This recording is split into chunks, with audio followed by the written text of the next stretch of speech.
What was it? May thy knife chip and shatter, and then he does that. Yeah. Yeah. Yeah. We're talking about Dune. Hey, welcome to Geeks with Kids, or GWK, or whatever we're gonna call it. This podcast this week. I'm Eric. I'm joined by Dave, Hawk, and Steve, and we're obviously talking about Dune Part 2, the immensely popular film that's just came out like 2 weeks ago now. It is already made as much as the first movie. Holy shit! Really? That's crazy. 500 million, I think. I don't think we're gonna do what's good today, by the way, unless you want to. Do you want to do what's good? Yeah. Okay. Yeah.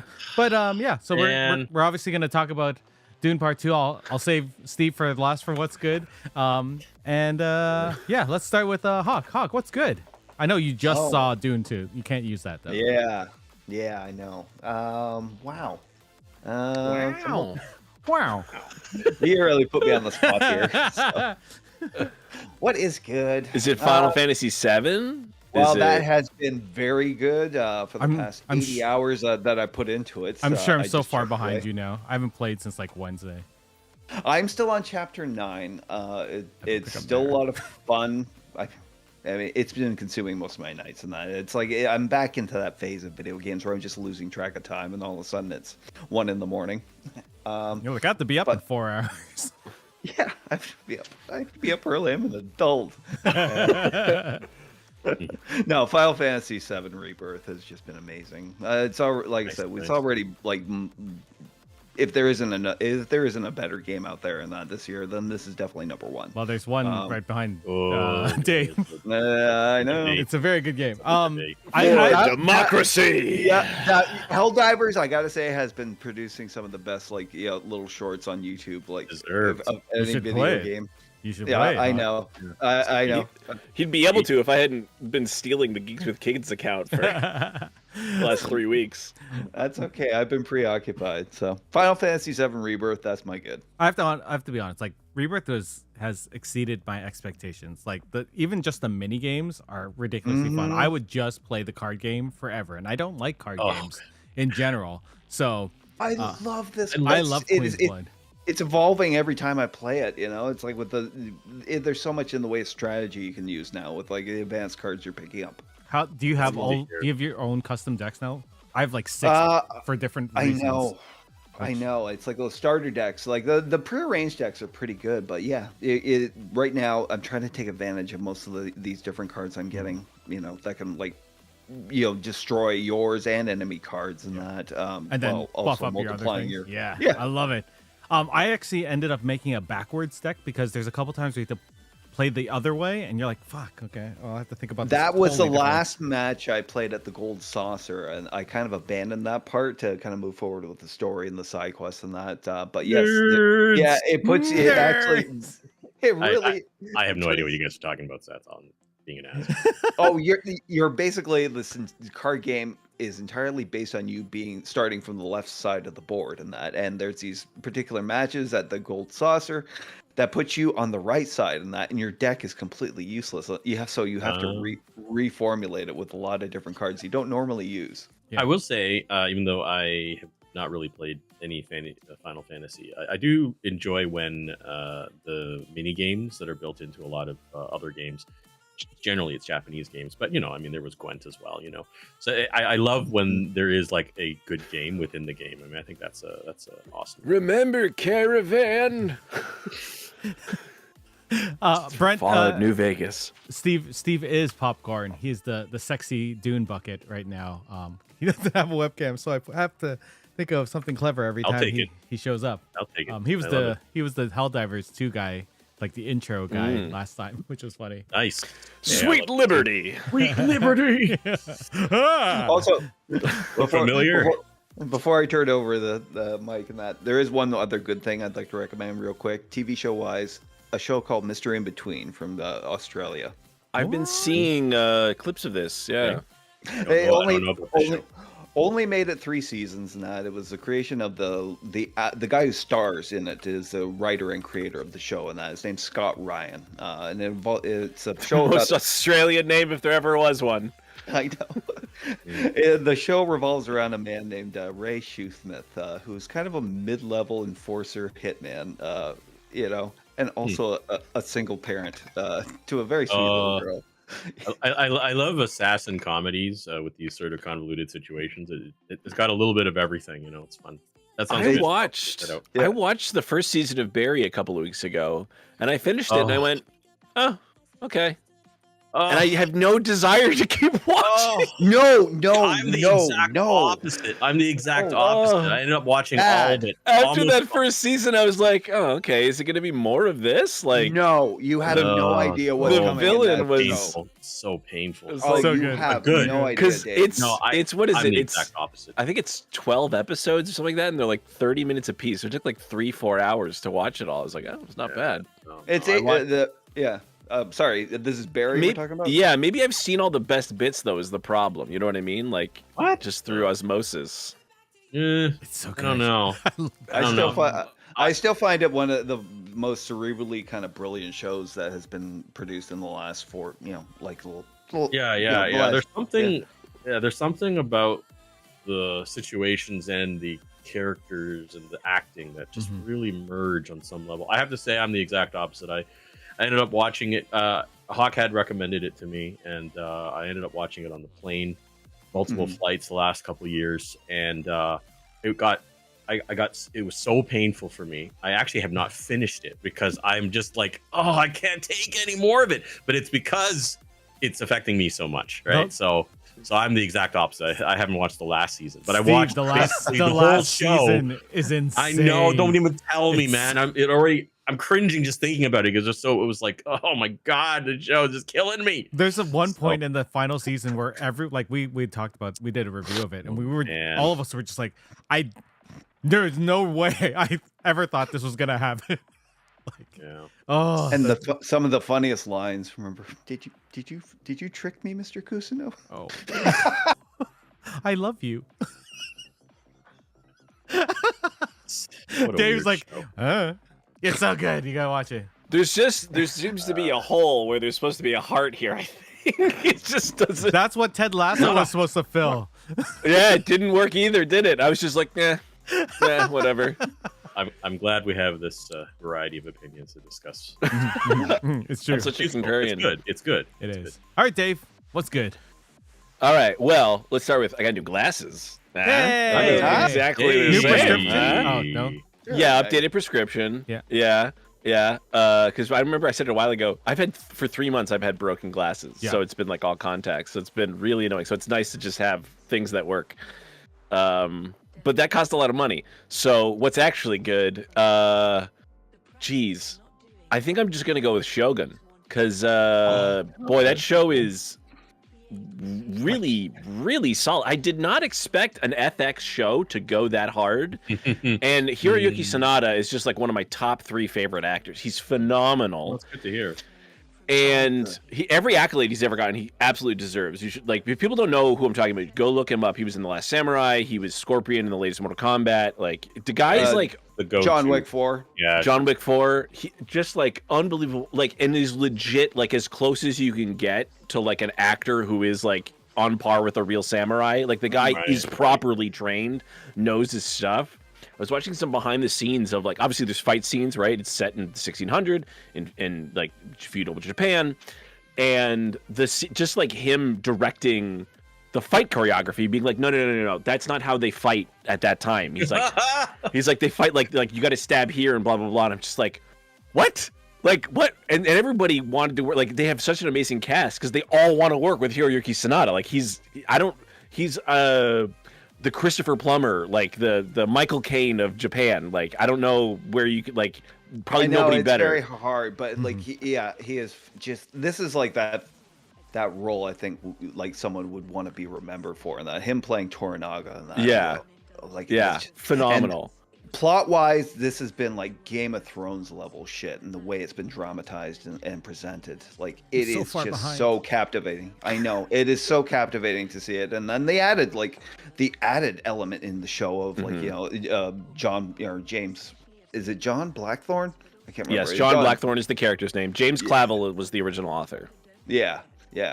Richard Chamberlain, I remember, played him. In Richard the original Chamberlain, yeah. ones. Right. John Rice Davies. Yeah, the cast of this, the English quote unquote cast as well as because like Oh, now I've forgotten his name. Oh God, Batmanuel from The Tick. He was Suddenly Susan. He was the mayor in Batman. Why can't I think of him right now? Nestor Carbonell plays the Portuguese pilot, and just like, oh my God, like he's one of my actors. Whenever he shows up and stuff, you're just like, oh, I love this guy and stuff. Like he's phenomenal. Everybody who shows up, you're just like, they got this person. Oh my God, like.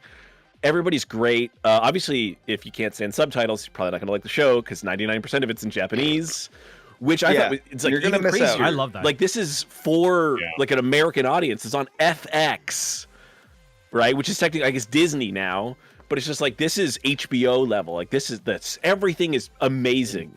Like Well, I'm glad FX rose to the occasion because it's all that It's Always Sunny money they got. That was I was kind of amused by that part because like yes, it's like there is 75% of the dialogue has to be in Japanese, right? I guess. But the funny thing is that when we hear the English being spoken between Blackthorn and his translator Marika, Anna Sawai's character, yeah. They're speaking English, but actually they're supposed to be speaking Portuguese. Yeah. Yeah, because the Portuguese at the time are the ones. That's the only language the only language they were exposed to outside of Japan at the time. Yeah, because the Portuguese shut everybody out. They had a monopoly. They literally the major plot point, basically the first episode. This is not a spoiler. It's just like that because it's literally the first scene is. Nobody knows the path to Japan. Basically, they know Japan exists somewhere, right? They don't have maps of it, but the Portuguese know, so like they got to follow the Portuguese basically. But of course, the Portuguese defend those shipping lanes, right? So how do you sneak up behind them, right? It's it's not just rights. It's like there's a war. At 1600, there's a war between England and Japan, the two most powerful navies, basically until the United States came into existence. Awesome, yeah. That's good. It's phenomenal. Good. And all they needed to do was put a giant box over them and not move when the Portuguese looked. That's all they had to do. Yeah. Cardboard box. Everything works every single time. I'm Sorry. not even going to fit what I was going to say. Steve, no, say your more important thing. It's probably better. No, it wasn't more important. I was just going to say it'd be interesting now to definitely compare the original series, which, back then those used to be pretty big deals, those TV movie events, but of course, it was a different time. The awareness of the rest of the world was more novelty driven, as opposed to authenticity being an issue. I mean, there'd be no point in being really authentic, honestly. I've never seen the original one, so I look forward to if they. Well, it was 1980. It's an 80s series, but it actually had a lot of Japanese in it too. So I will say, it's not. Yeah, there's a fair amount of it that is also in Japanese. So they even then they did a good job of. Trying to create that. Its biggest detractor is probably the fact that this series gets 10 hours. It's going to be 10 episodes, an hour each, and that is probably 4. I thought it was only going to be 8. Oh, no, last I heard it was 10. So and don't expect a second season because it's super expensive, and there's a couple of books, but I doubt they'll adapt another one. Well, the next one takes place at another time with different characters, so it wouldn't quite fit. Yeah, no, it's it would be cool if they just kept going on his books and just, There are books that are they continue. That's not the same characters, but the same kind of stuff. What makes it tricky? Go ahead. Yeah. Oh, I would hope this gets a second season of that, but I mean, it's FX. So far, everybody I've talked to who has watched the show is in the same boat. It's like it could be one of those word of mouth hits, or just kind of fall into nothing. It's also getting a shit ton of critical response, so that could. That could help it. I think it's the highest rated FX show. Well, that or the League. Am I fair? Because good series tend to disappear sometimes, and especially on FX. We get it. I was hoping we get a second season of The Old Man, but I don't think that's going to happen. Was that the one with what's his name? Yeah, Jeff Bridges. The Old Man. That's right. It's great. That guy is so hardcore. The character he played, he was like a hands-on operative in Afghanistan back in the 80s when they were training the Mujahideen to fight. So it's basically he's playing Rambo. Old Snake. Yeah, pretty much. Damn it! You go with Snake, I go with John Rambo. I don't know who's worse off with that. Well, that's where I Snake think- gets the Snake is a Yeah. combination of Rambo and Snake Plissken, right? Right. Yeah. So Hawk, it has been confirmed 10 episodes for Shogun. And The Old Man has been confirmed for a second season. It's been delayed because of the Hollywood strike, the writer's strike. Oh, right. Okay. So, That's great news. there you go. He's going to be an even older man. The older. Old. older man. All right. Have I given you enough time, Steve? Damn it. I can go before you. That's fine. No. It's fine. It's fine. I mean, I have a very mundane sort of existence. The only thing I've really been enjoying, but I have been enjoying, is Law and Order Toronto. Oh. Ooh. I Whatever. was talking about this with I'm really liking it. one of you where I was talking with my buddy Stu, and I was like, the first episode was really hitting on the Toronto thing. They're like, hey, Yeah. let's talk about Yonge Street. Remember Yonge Street? And Lake Ontario, Yes. as we all And the everyone harbor loves to always front. say that, Or but it's always murder at Lake Cherry Beach. Ontario. Yes. But And I think they Let's mentioned go the get joke there some or something. Denny's for our victim to. the funniest thing in the first sw- episode was like, and then we talked to the Guelph police force. I was like, Oh, what yeah. police force? No, I I've have been to enjoying say, it though. Yeah.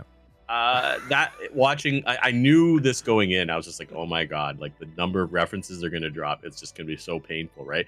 And of course, like all I can think of is like, how do New Yorkers feel, right? Like every single show that just like aggressively drops like things that don't make any sense, right? Like so I'm enjoying it in a kitschy sort of way. Mhm. I wish they would explain why the main male detective has this, like, I don't know, exceptionally Canadian accent. Like it's like, I understand what you're talking about. It's like but it's not like a Yeah. stereotypical one. It's like one of those gravelly, like I'm a but it's like a Toronto. real accent. Oh. Yeah. But the thing is, he's totally not from, he's not from the city. Like, I wish they would explain that, right? Like, I mean, I don't know. It just sounds weird to me. Anyway, it doesn't matter. It doesn't matter. I mean, I'm enjoying it, and I'm liking it more and more. Actually, I was a little bit on the fence with the first episode, but it's growing on me. So I hope they have more locations. I want them to When- delve more into the Crown Attorney because they don't use them as much as I thought they would. No. From I think though that's the format of the show. Though I think it's not like the original Law and Order. This is very much just about the murder criminal case, and they side. just have this. Yeah, they have very little about the court side. So because That's too it's criminal bad. intent. Yeah, it's Law and Order Toronto criminal intent. So whatever that format is, it's not exactly the same as the original. So, but it's fine. It's fine. plus, it has Kathleen I mean, Monroe, who's an awesome Canadian actress from Hamilton, and Yep. like she's been in like amazing Yeah, things she's like good. Supernatural and. It makes me want to go back and watch Law and Order UK though, because that was That was such a good. That, I that was a loved it. really that was really good. Jamie So- Bamber. Yeah. Yeah, Yeah, so I also enjoyed UK. I mean, those were just, repurposed stories, but I will still give credit where credit is due because I actually hate that writer now. But he did a very good job of converting. I forget his name. He's basically the guy who like destroyed Doctor Who last season, last 4 seasons. Anyway, that guy did an excellent job doing his crime shows in the UK, and I will give him credit converting those episodes to a British situation. Exceptional, very very good. But fuck him when it comes to Doctor Who. Anyway, so no, I appreciate regional stuff like that, and yeah, the UK show was phenomenal, and I don't know, we'll see. What I want to know right now, though, actually, with the Toronto show is what are the cases they're basing it on, right? Because that's the whole gimmick. They keep of Law saying and they're Order, going to do right? real cases, Well, right? there's one Well, based they- on Rob Ford. Isn't there one? based on him? Yeah, that's the thing. Yeah, right? that was Always, like the premiere, wasn't it? No, it was the fourth one. The fourth Oh, one the fourth had a one. Rob Ford type situation. They had a mayor who smoked crack, Yes, Yeah. exactly. That's it. That's it. Right. just like I Toronto mean, did. Generally though, like it ends up going off in like a whole weird direction, so there's no real connection. It's just like a hint, but I want to know what the other 3 were. They have done like that was the thing with Law and Order and that, but even back in the day and that they used to do like straight from the headlines kind of stuff. Yeah, They yeah, even did, exactly. in later seasons of Law and Order, they actually did the Paul Bernardo, Carla Homolka Yep, case. yep. What Yeah. did Yeah. they? Yeah, they did. Yeah. Very much, obviously, like, once you hear the details of it and that, it's like, oh yeah, that. I told you guys that one of my teachers in college, he was the lead detective on that case, and that was the kid that he retired after that case. He immediately. I told you where my elementary school was, right? Yeah, 2 blocks away from his house. Yeah. For our international audience, that's basically the most horrendous, serial killing sort of case in Canada. I think I've mentioned this on a previous podcast. I had a weird memory of that too, because when I used to just walk home from school, and for some reason, this is so dumb, I misplaced my key, even though it actually was on me the whole time. So I was like, oh well, I'm locked out. I'll just wait, So I read the paper because whatever it was, Hamilton Spectator or whatever, or anyway. And they had just announced that this one girl was missing, and it was Leslie Mahaffey, and ended up being one of the victims, right? But I just remember just reading the story, right? And I only read the story because I thought I mistakenly locked myself out of my own house, and then later found out. What a strange time. My high school. Do we need to? was Kristen French's high school, and then they closed it down, and then reopened it a number of years later, which is when I started going there. Oh, fucked up time. Yeah. We could what if we just did a super successful true crime podcast? We could, but that's already been solved. So. And like how we all know we're 7 degrees separated from all these things. You're like, well, I knew. Here's the thing: Canada's so small that we know everyone. When you can say, "Hey, do you know Mark up in Canada?" Yeah, we do. In this case, we do know that. Yeah. I guess. What's your? Yeah, follow that up with your what's good. I went to Toronto Comic Con this past weekend, and it was actually good. Like, it was organized pretty well. The laneways were actually bigger than Fan Expo, so the congestion wasn't as bad. There were certain parts that were bad, like exits and stuff, where people were just like stop, and the employees would be like, "Fucking move, just move! You're blocking the exit."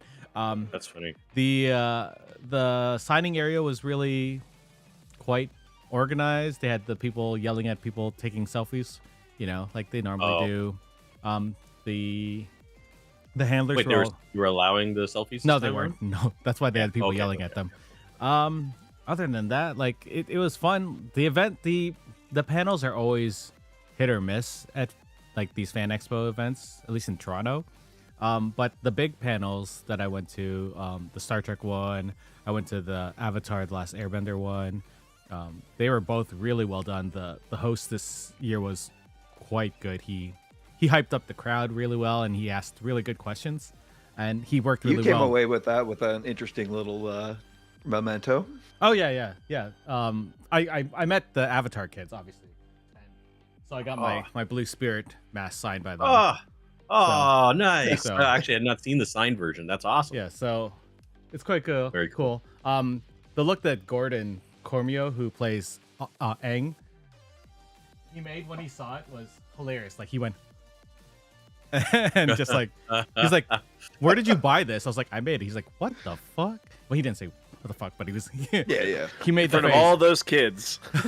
And then he said like, "This was lit or something, fire." I don't know what kids say. I couldn't remember what he said. But yeah, streets ahead. It's streets ahead. And if you don't know what that means, you're streets behind. Yeah, and then Ian Owsley, who plays Sokka, was also super nice, and this was his first con, so he was like, people have been really nice, and sort of overwhelming. Just talk to these people like they're people, and they respond much better. I also brought my eldest daughter to it on both days. She took pictures of the Star Trek panel, and they actually turned out really well. I took better ones because I'm older than her.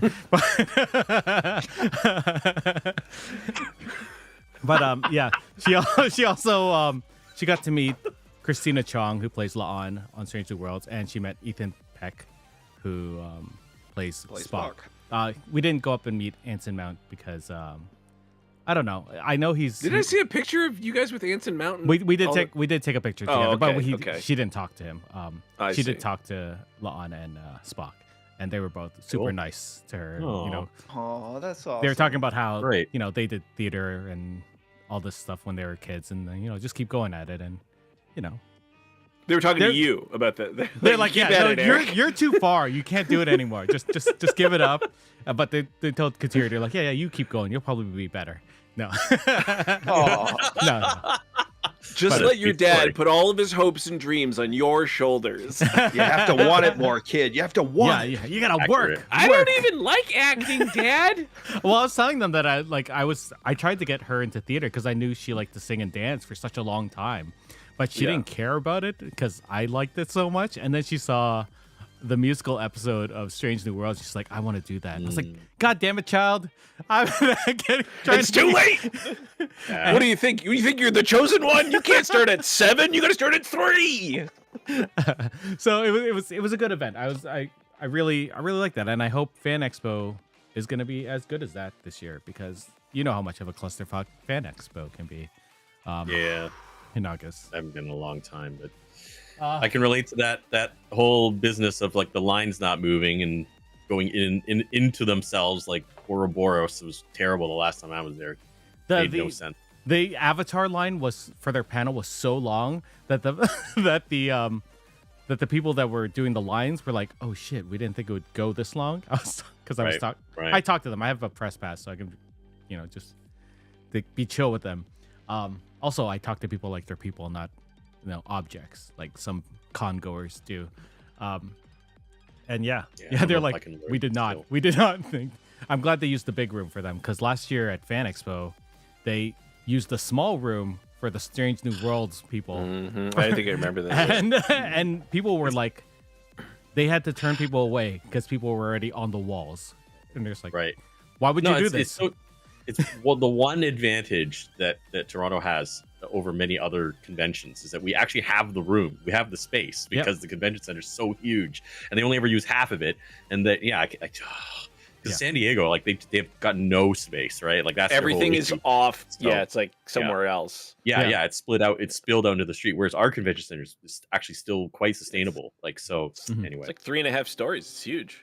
yeah. No. We have the room. Yeah. It's a great location too. The one issue I had with the panels is that they didn't light the people on stage, so they just used the roam lights. So they had a lot of they had a lot of the skull, Heavy shadow. the skull shadows, Yeah. and I was like, what the fuck? Come on, you could have just added a couple lights because they did at Fan Expo, but just didn't do it at Toronto Comic Con, which is But the thing is, there's no relationship between the two, right? Like those are totally they're owned by. Are they? It's owned by Fan Expo.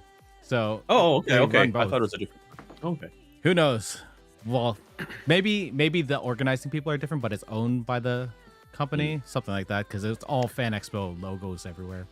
One of these days we got to go to Emerald City Comic Con because that's like that's the the like other kind of smaller one, but like the one where comic Where's that? fans actually go. Oh, Emerald City. Seattle. That's Seattle. Yeah. Seattle?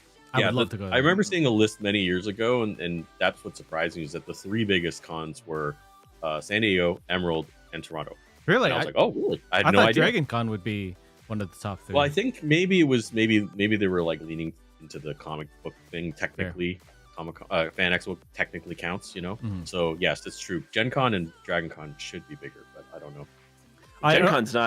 Gen Con's very limited. I don't think Dragon Con's Yeah. bigger than Fan Expo Canada. Yeah, that's the thing. They're very old conventions. Mhm. That's so yeah. They probably aren't that large.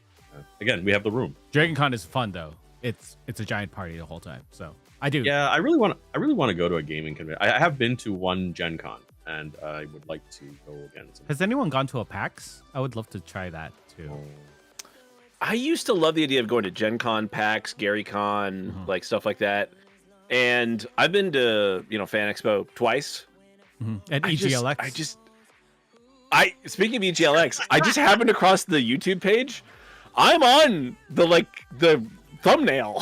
What? For some reason.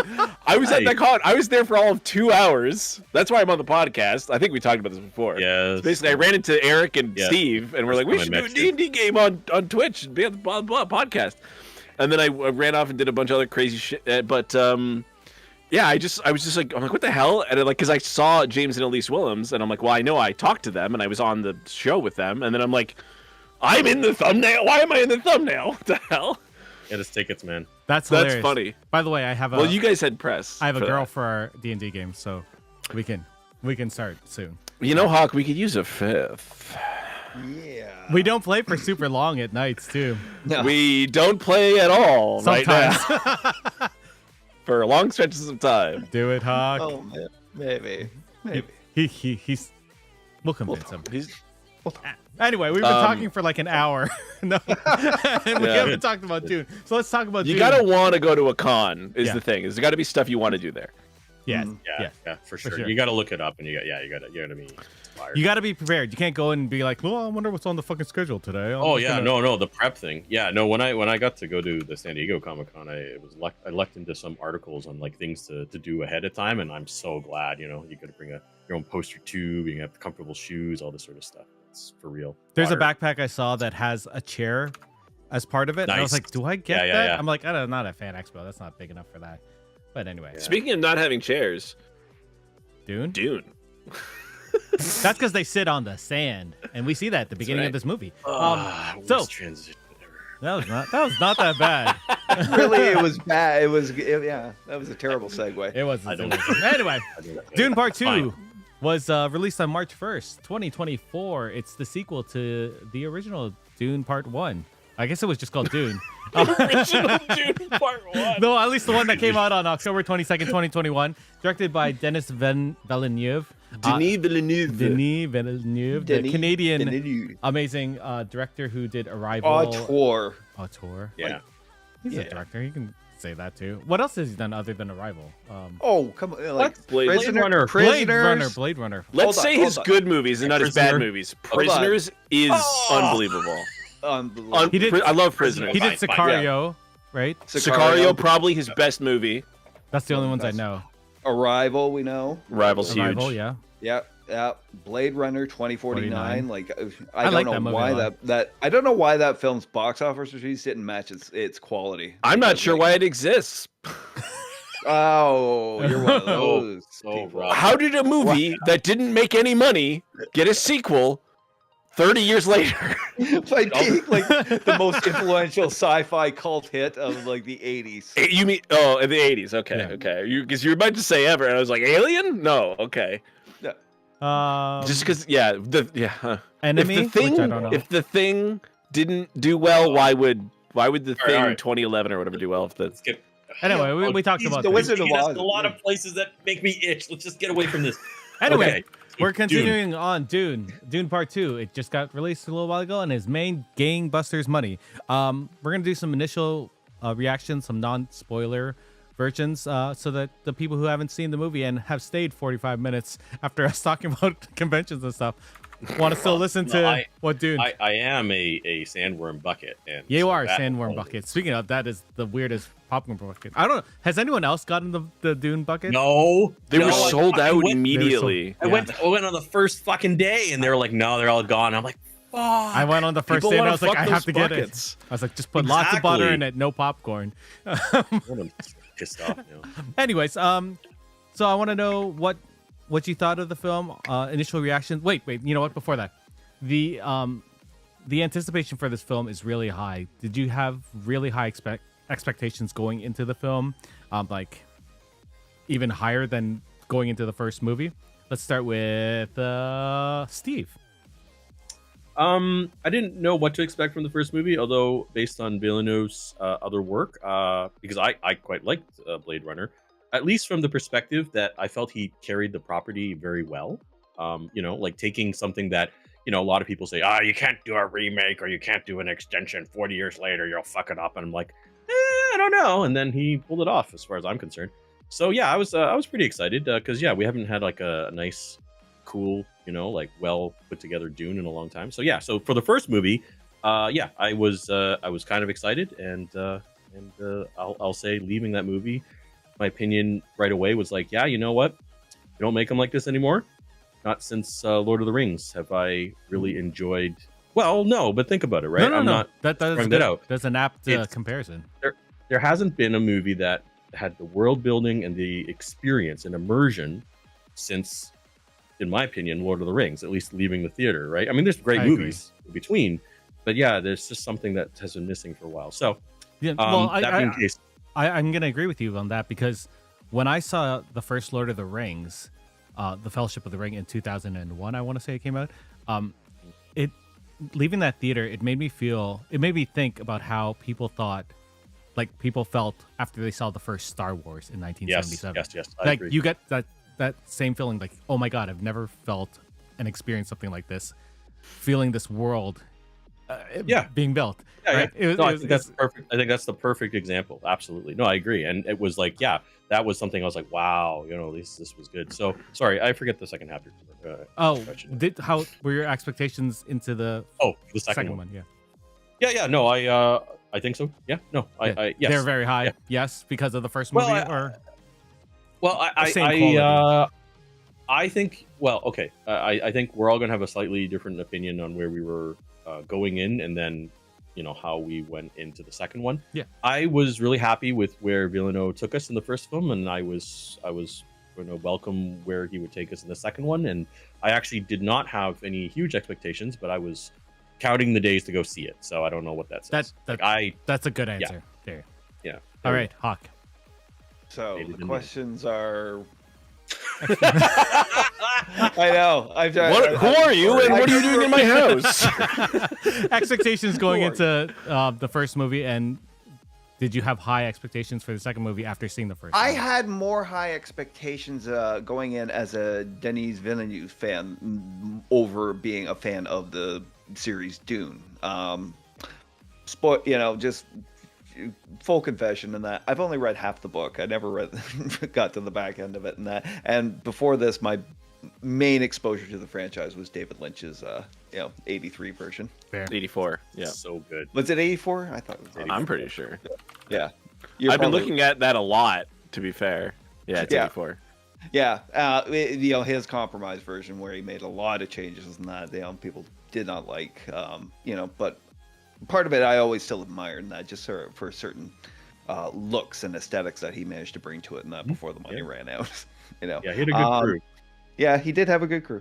But this one, I went in mainly as a Denis Villeneuve fan, and especially after Blade Runner 2049. The guy just has an eye for set pieces that a lot of directors and a lot of studios now don't really want anymore. He's when he goes big, it's not CGI big, and that it's visually stunning. It's practical. It blends itself in. And he does landscapes like I've never seen. Remember in Sicario, that overhead shot and that of that helicopter going over, crossing the border into Mexico and that, and it made it look like an alien landscape, and that's just the border between Texas and Mexico, So I was going in with with that, and he didn't disappoint in the first one and that, and he definitely didn't disappoint in this one. But this is a work that takes patience. If you're not, it's like the visuals you're looking at this are not like huge explosions and ships and that. We get those, but a lot of the visuals are mainly in this one, especially the sequel, are about the people and the locations. And what's happening. It's a very complex political story that's being played out, a very complex religious story in that, questioning the very existence and the reasons behind messiahs in prophecy, but he pulled it off. Yeah. We'll talk about that. Yeah, I know. Well, that's basic plot. Steve, I should have asked you what your non-spoiler thoughts of the second movie were too. Sorry, Hawk, as I cut you off. Yeah, sorry, go ahead. Continue. I was not disappointed in that. The second film, visually was so layered, complex, and dare say intimate, because in particular, we'll talk about you it. see on, Yeah. But it was beautiful all the way through. He has just a great way of blending CGI into real. I never really questioned the authenticity of what I was seeing on screen, which is right. It was it's given me a lot more than the MCU has in the last couple of years. Sure. So. They also made this movie with less money than an MCU film. So Yeah. Well, they definitely tried really hard, and I will add that the way it was shot, they did shoot a lot of things actually in a real desert, and it was very tricky because the sun, would keep moving. It's the same desert they shot Lawrence of Arabia, which is why I was talking about going and watching Lawrence of Arabia again. Also, the final battle very heavily influenced by Lawrence of Arabia. Yeah. It was weird when I was sitting in the theater. I was thinking this is basically like Lawrence of Arabia and cross with Apocalypse Now, because I was getting a lot of Apocalypse Now vibe from from it too. Yep. I don't know if you guys I would were. agree with Especially when they played Flight of Valkyries. that. Was very strange. Any other thoughts on the second movie, Steve? No, sorry. Yeah, me. Yeah. Yeah. No, I guess it's interesting because I guess Hawk went in not as much into Dune, but very much into Villeneuve, and I was sort of maybe half and half going in. And I would say that, in my opinion, as a non-spoiler sort of way of explaining it to people who are wondering about the second film, if you are willing to allow Villeneuve to take you where he wants, then I think it is a resounding success of the two films together. If you are a book Dune fan, then that might get complicated. I went in as someone who was interested to see where Villeneuve was going to go, and on that basis, I felt that the two movies went very well together. And also, I mean, I would call myself a 60% Dune fan, in that I know enough about Dune to know that there's a lot I don't know. Okay, but I know enough to know that a lot of things were cut, and, a lot of controversies about that. But in my opinion, the things that I'm aware of that were removed only helped focus what Villeneuve wanted to drive through the two films. Yep. And the scenes and the strength of like the moments that he focused on are so powerful because of it. And I think any other inclusions would have diluted it and complicated it. So anyway, yeah. So if you can go in enjoying what Villeneuve did in the first part, then you'll like the second. Yep. Dave, same questions. You remember them all? So what were my expectations? My expectations for the first movie were fucking huge. Yeah. Because he might be, and I understand when I shit talk Blade Runner 2049. I like that movie. I like the movie a lot. I like the original a lot. I have very strange, being younger than you guys, and also like having a different. Like we all come from different places. I never read Dune, for the longest time. I'm sure I explained this last time. When I was 13, I took, because my dad died when I was 7. When I was 13, I took all my dad's VHS tapes and I started watching all of the movies that he loved. Alien, Predator, The Thing, Blade Runner, Wanted Dead or Alive. Definitely shouldn't have watched that one. That's a Rutger Hauer movie with Gene Simmons, who basically plays Osama bin Laden. Anyway, okay. Yeah, I didn't know that one. All right. Yeah, and it's got the dad from Boy Meets World. Anyway, and 1984's Dune, and I fell in love with basically all of those movies. And this is when I was 13, so we're talking 22 years ago now. We didn't have the Dune wiki, and we didn't have, so I just watched that movie over and over and over. Same with The Thing is my favorite movie, like hands down, and I would watch them all in a row, blah blah, and so, and then didn't even know. I'm like, oh, Sicario, oh, this is amazing. Arrival, I'm like, it's not my kind of movie, but this is really good. Okay, I'm like, this guy's really good. This guy's really got some chops. So loving Dune, loving the movie, and before the movie came out, I finally went and listened to the audiobook. And I've read the wiki a ton because I'm a huge fan of Matt Colville, as you all know, and Matt Colville worked on the Dune TCRPG and worked on a Dune RPG that Steve has copies of, that there are only like 5,000 copies. Yes, I know. I wasn't going to bring it up. It was never properly released by Wizards of the Coast. I know. It's a big deal. I know it's a big deal. That's why I can't tell you where I want to play it. I should change your picture to that, right? To that. There's a whole thing. So Colville's talked about Dune a bunch, and so I've been like sucked into that, right? And he's got 3 videos. I would highly recommend watching them because I watched those videos and I was like, oh damn, I hope Denis Villeneuve does this, and I can't shake that. Like, yeah. And I had because like he's a fan of him, right? So I watched the first movie and I thought, okay, not what I was expecting. Interesting. Not, I didn't dislike it, but I was like, okay, well, I know the story. I don't really need to see the second one. I only saw the second one probably because of this podcast, because I knew we were going to talk about it. I certainly wouldn't have gone to see it so early, because I think I saw it in its second week. I had to convince people from work to go. And their opinion was, wow, the first movie was so boring. This was so much better. They're like, nothing happened, and I'm like, okay, well, they're in their 20s, so okay, this is how people think. I guess.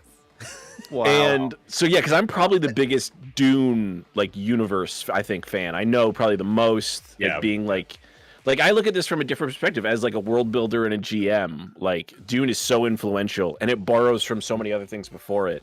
So yeah, my expectations for the movie were huge, and then after the first one, I was like, yeah, what else? He's just gonna do more. He's just gonna do more of that. He's gonna like I knew he'd learn some stuff, but like I knew it wasn't gonna be what I want in the second half of this movie, and it wasn't. And I was like, it's fine. Everybody's having fun. It's fine. Like I enjoyed it, but it wasn't like because I knew what everything was gonna happen. You know what I mean? Like, but yeah, that's a problem. I know when you read with like this, it's like yeah, it's like knowing reading, something like, so intimately. Like with Game of Thrones, like you read up to book 5 and that, and like every season after was kind of a little spoiled because of it. To be honest, I sort of was like that with Lord of the Rings. Like I loved the first one because it was so close to the book, but then second and third one like deviated so much where I was like, I like it. It's not the books, but I still like it. Yeah. No, that's always going to be a problem, and it's interesting, like how much it succeeds in capturing what you think is important because you are so familiar with like the depth and the significance of things that can only be portrayed through the books. So I definitely feel when book Dune fans and in for sure David's case lore master of it to a certain degree, there's going to be a lot that's not there, but like I was saying, like I appreciated what he did focus on. And yeah, I think that, on non-spoiler, but just the one or two scenes that, yes, happened in the book that he didn't change, I just thought were just so exceptionally well done, right? And he shed so Doesn't much. that just show that he should have just... Well, no, but I mean, and I guess I'll just say this too. No. This is a project that he's been thinking of since he was very young. Yeah. So I think that it's interesting to sort of approach it from the perspective of someone who's been thinking about it and trying to understand, like, from a cinematic point of view, from a storyboard point of view, how do you best mitigate so much information, and translate so much information? What can you actually express in 6 hours, right? 2 hours, whatever, right?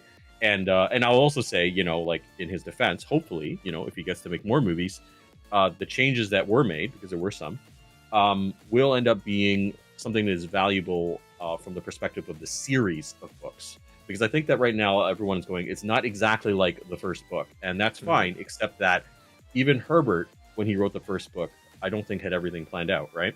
And so you need to understand that, as Frank Herbert, the original author, moved through the series, certain ideas were added in, certain ideas were adjusted. And I have faith that Villeneuve is approaching it from that perspective, that he is not trying to recreate the first book. He is trying to encapsulate the series and prepare the way, if more movies come. So, but that's my interpretation. I may be wrong. Anyway, so I just wanted to add. I think you're onto something. Sorry, I think you're onto something there because, like, another. I think he's trying to encompass Dune from like a larger media kind of, because of its many iterations and that. And that one of the things I noticed when I was watching it the second, tonight, the influence of Jodorowsky's Dune, that doc that came out a couple years ago. No, for sure. No, like the in the first film, the initial image of Gidi Prime is basically the sketches that were made for Jodorowsky's. Yeah, it was Geiger's main capital city. I was like, wow, that's amazing. And there's elements. I mean, this is just me having watched 1984 as many times as David has. I can't get away from like how certain scenes are. I don't know. Are they references or not? I mean, they both happened in the book, right? So I don't know. That visually, he also did homages to the 84 Dune. Okay. So that all right, I wasn't sure if I was imagining it. Right. The heart plugs of the Harkonnens in the 84 version are so well into, like, people think they're in the book. That's like how good that he did it. Like, that's how good of a job he did with that. That, like, people who've read the book think that's in the book. Well, also, like, the 84 Dune had the Bene Gesserits as telekinetics, right? As well, they could speak to each other in the mind. It's not in the book. Yes, but they did that in this movie as well. So he wanted to bring, some aspects of it. Also, Steve, going back on I have a point. I got to write that down because I have a point about that that's very different, Eric. Okay, cool. Right. Denis has been working on Dune 3, and I think because he's also talked to the composer because they wanted themes to go through all three films, right, and to build upon each other. So I feel like when Dune Messiah or Dune Part 3, whatever they're gonna call it, comes out, we'll see an overarching story that he had planned for Dune 1 and Dune 2, like especially with certain characters that should be born in the second movie. Yeah. I will say again, without spoilers, I have friends who are more book fans, and they had very weird ideas as to like why some characters didn't show up when they did or should have. And my argument was like, well, when you're sitting in a movie and you have 3 hours, I mean, sometimes it's only 2 hours. There's still the difference between reading something and watching something is when you read it, you are told exactly what you're supposed to think and feel, right? Even if you have an unreliable narrator, right?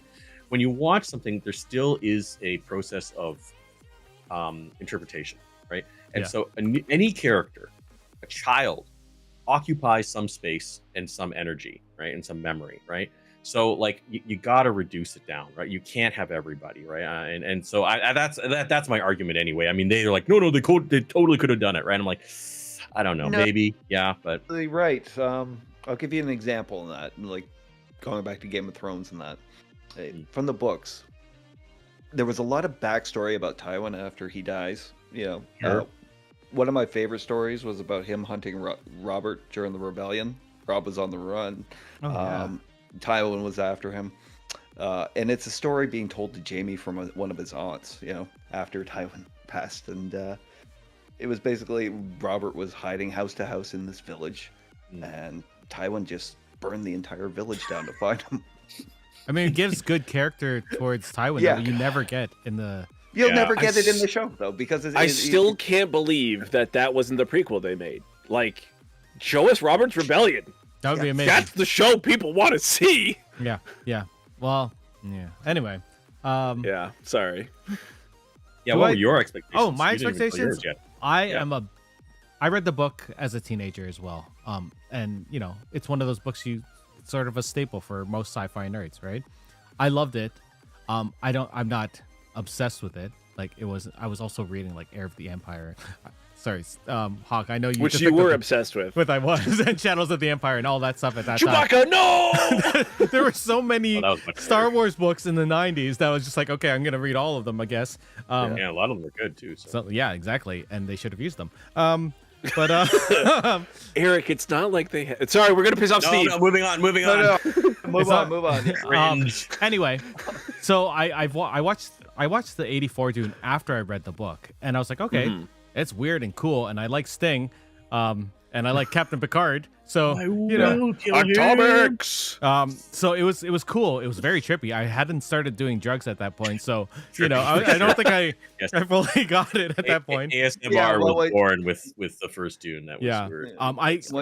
Once you see Lynch's version of a navigator, 100%. Yes. Which I missed. I wish they didn't do. I wish they did navigate. 90% nostrils. Yeah. But then the sci-fi series came out in the early 2000s, and I loved it. Like I loved the sci-fi version. And then the what's the second one? Children of Dune, I think. Children of Dune. Yeah. Basically a combination of the second and third. Yeah. Really I really like those a lot. Like I used to watch... they really follow the book. Like really. Those are very close. Yes. Yeah. So like the acting was meh. The CG was early 2000s, so you'll understand. But I liked it a lot. It felt like the time that they spent on the story was very good, and they gave it enough episodes that I feel like they didn't cut too much out of it. No, I mean, in fact, the TV series, which is about the same length, it's about 6 hours, has a lot more than the two current movies. And it feels. I remember it feeling slow. Yeah, I remember. Yeah, but also, like, I was in my early 20s, so I was also. I feel like early 20s, you want things to move faster. I appreciate it more now as an older person. Have you rewatched it? Yeah. Did you rewatch it recently? I've watched it multiple times. Yeah, I like. Should I watch it again? I still like it. I really like. I it. have the DVDs. Like Me I too. haven't. The DVDs too. Plus, I have it on my. What's media that? center. McAvoy was the lead in that. He was in the second. He was one. Leto. Yeah. So I really enjoyed that. So going into the movies, I was like, I like Denis Villeneuve. I like Blade Runner. I haven't seen Arrival yet, still, which apparently I have to. Yeah, I know. Everyone hyped it up, and then everyone saw it without Arrival me. is like this generation's Contact. Like it's that big of a deal. Like Yeah, with a better payoff. I like it. yeah, Oh, yeah. I like Contact.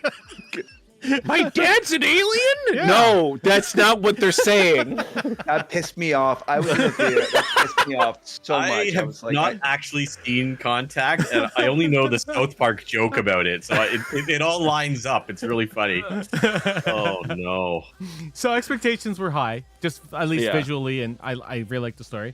I saw the first movie. I loved it. I saw it in D-Box, so so it was like We forgot to say the formats. That's awesome. it was like a D-Box, giant dude. like massage the whole time, and just Well, visually like the freaking ornithopter storm flight would have been ridiculous. It was Sands amazing. going Go up. underneath. it was Oh, amazing. Where do you think that ornithopter noise comes from? Because I know where they got it from. I watched the video. Where do you think it comes from? I forgot. Oh, I watched the video too, and I Because can't you'd think they'd use a dragonfly, right? Sure. You'd think so. It's a cat purring. Yes, yeah, I Right. do remember that. Right, Yeah, and they layered it. It's that. Oh, Yeah. yeah. Yeah, Man, yeah. best massage ever. Again. The D-Box. Just a giant cat. Yeah. So But again, it's the type of movie, right? They Yeah. don't really make, they don't have that innovation anymore. I- Anyway, sorry, go ahead, Eric. I gotta be honest. I thought it was a weird place to end the first movie, and I can't remember why. Yeah. Yeah. So Yeah, he fights Jamis. That's how it ends, and then basically. ends, and you're like, Really okay, halfway. fair. And then so my expectations were high going into the second one because I was like, he did a really good thing. He edited some stuff. He did his version, which I thought was cool. I was wondering where he was gonna take it, so I was really excited. Plus, I don't watch trailers anymore because of Steve. Yeah. Which is that's a good thing. I don't like watching trailers because you're right. It spoils everything. And Actually, I haven't even watched the Dune Part 2 trailer. I haven't should check either. that out. I haven't either. So It's one of those things. It's like we're going to see the movie anyway. We shouldn't watch trailers, but because we talk about this stuff, we have to watch trailers. It's so. I generally don't. I'll watch a first trailer and then that's it. Like I watched the first the Crow trailer this past week, which Oh yeah. That Okay, was I need to know what you. That showed a ton. What is that, man? What even is that thing? Yeah. Oh no! So- Oh no! Okay, I'm definitely not watching it. Then. no, I'm just I looking at want to your know faces. what you think because I just watched the Crow like shit, a okay. week before, and then All I right, watched you know the what? You trailer. know what? I don't care the that much about the Crow, so I will watch the trailer. The trailer looks like they made it in 2005. Okay, hold on. This is what Stu said. I was talking to Stu about it. He's like, I watched the trailer and I don't understand why they made Eric a fuckboy. I was like, Nice. that's fair. that's I.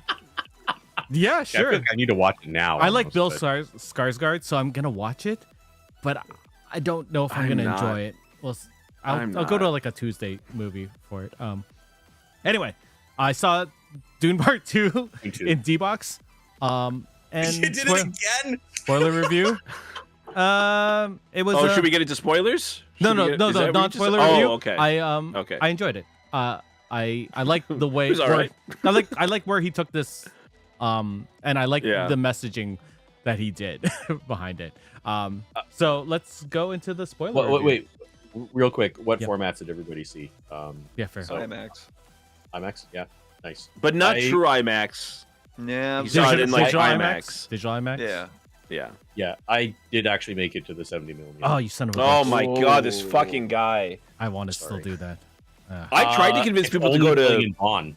Yeah, I thought we it's were the planning only on one. it, and then it just died in Yeah, that chat. Well, I was gonna- Starcraft isn't like proactive enough to get I us was involved. gonna message you guys because the tickets are only being sold on a weekly, so that you can only buy up to a certain date, right? So I was Mhm. gonna message you guys, and so we'll talk about it. Do you guys Maybe wanna go there's see a it this day we week? can try to- I will go see it this week. No. In 70 minutes. I can't make it this week, unfortunately. Fuck. Anyway, I can't make it this week. I'm sorry. I'll go see it. Fight. 70 millimeter was cool. I don't Really, care IMAX enough though? to see this movie. Oh, that's fair. No, That's fair. IMAX IMAX, the sound was so good. You know, like sandworms. I mean, man, Yeah. so good. Oh yeah, worth it in IMAX. Go. I see saw it. the first one in IMAX in at Square One. I don't know if it was 70 millimeter, but I saw it there. So that's the 70 mil. You I need think the IMAX. Oakville is the. Oh wait, Vaughn's the only Vaughn's the. 70 millimeter. Yeah. Theater. Yeah. Is But it think it's Oakville with has two in Canada. proper IMAC. Square One also has the 70 mil because they did Oh, yeah? Dunkirk, they right? did Dunkirk. Yeah. Yeah. Oh fuck, that was a good. Which I still have not watched because I only wanted to watch it in like 70 mil. That movie made Yeah. me almost pee myself. You've never just seen? You haven't seen Dunkirk yet? Yeah. Dunkirk was 70 But I millimeter. fully understand Tenant. I still haven't seen Tenet. Oh, good. You're one up on me then. I'll see. Denis It. Villeneuve apparently doesn't even understand Tenant, but I do. I'll watch it one day. Anyway, let's go. Our into... whole D&D game was inspired. It ended up I being know inspired by you Tenet. told me this, and I was like, I guess I have to watch it one day. Well. One day. Anyway, let's go into the movie. So the second movie follows Paul again with the Fremen Immediately after. immediately after, which is weird because the book That takes surprised a me. 3-year jump, right? Not 2, 3. 3-year jump. Well, Because that part of it. it doesn't matter. Yeah. Yeah, The time tell time has skipping is elapsed. always an issue. Yeah. But in the it really is a direct sequel Yeah. the way I'm reading it. Yeah. Yeah, so I'm gonna just do a small summary here. Paul joins up with the Fremen, and he Matthew, sort of Mark, Luke, and John. I don't know why John came up. John Russo is a And basically fan he starts his crusade against the Harkonnens to for revenge. This is the part 2 movie. Summary, It's in the not trailer. not the books. And basically he doesn't want to join the southern tribe of Fremens because they're more zealot. Fundamentalists. They're They call them fundamentalists, fundamentalists. Yeah. So and he believes that once he joins them, a holy war will spark and shit was gonna go down. And basically his mom goes down south and starts, hyping Spreading the all word. of those people up. It's like spreading the story of him and making him their Jesus, basically. They're Mahdi. right? Yeah. Yes. They're messianic figure. There becomes a point where Paul can't keep fighting without going south, and he ends up joining it, and he fully accepts the. So that's how I recapped this for my friends. They're like, what is going to happen in this movie? Like, what is it? I'm like, Paul's going to have to make a choice, and he's not happy to make this choice. Exactly. It's the whole crux of the film of like, the story of will he make this choice? Because it's he knows that like there's if this happens, a lot of people are going to die. Yeah. And he's afraid to make that choice. But also, if he doesn't make that choice, people he loved will die. Right. Because he's Right. also worried that it was never his choice to make, and that the whole subtext of him being basically designed to be the fulfillment of a prophecy that Right. a religious group created Well- and instilled well, on this planet. He is the fulfillment of a genetic program Right. that the people who create the genetic program also plant the seeds of these prophecies. Yeah. This prophecy is maybe unique to Arrakis, but it's not unique in. That's what the Bene Gesserit did. Yeah. They said remember the first movie, they prepared the way.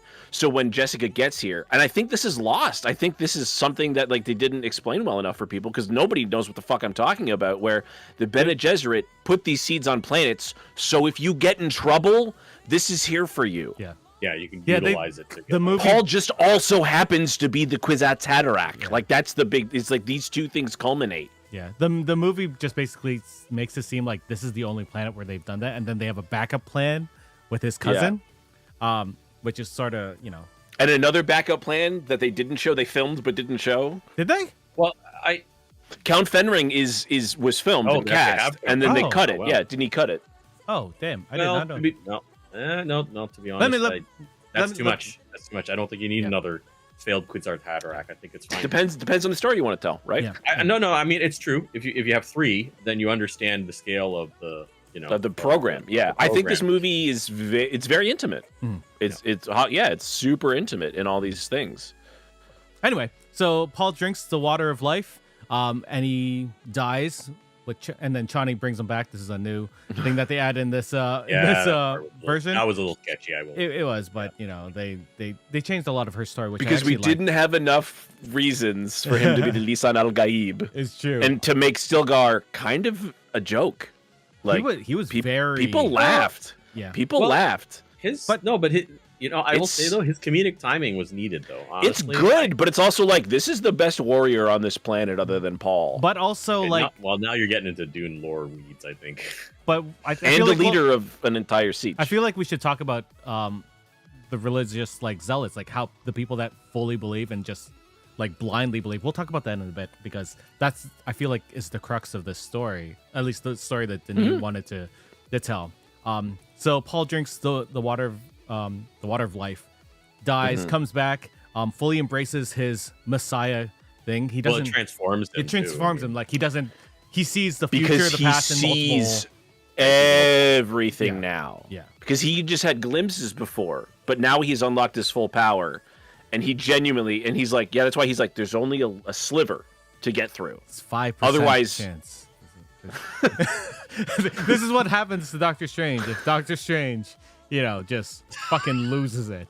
I need you to rewatch Kiss Kiss Bang Bang because you could be saying 8% chance instead, which is if people get that reference, 8%. Who taught you math? You put a live bullet in that gun. Go watch Kiss Kiss Bang Bang again. It's phenomenal. He embraces his messianic destiny. He rises up that army from the south, and they take back the capital. Everything. And stuff happens in between. The Emperor shows up.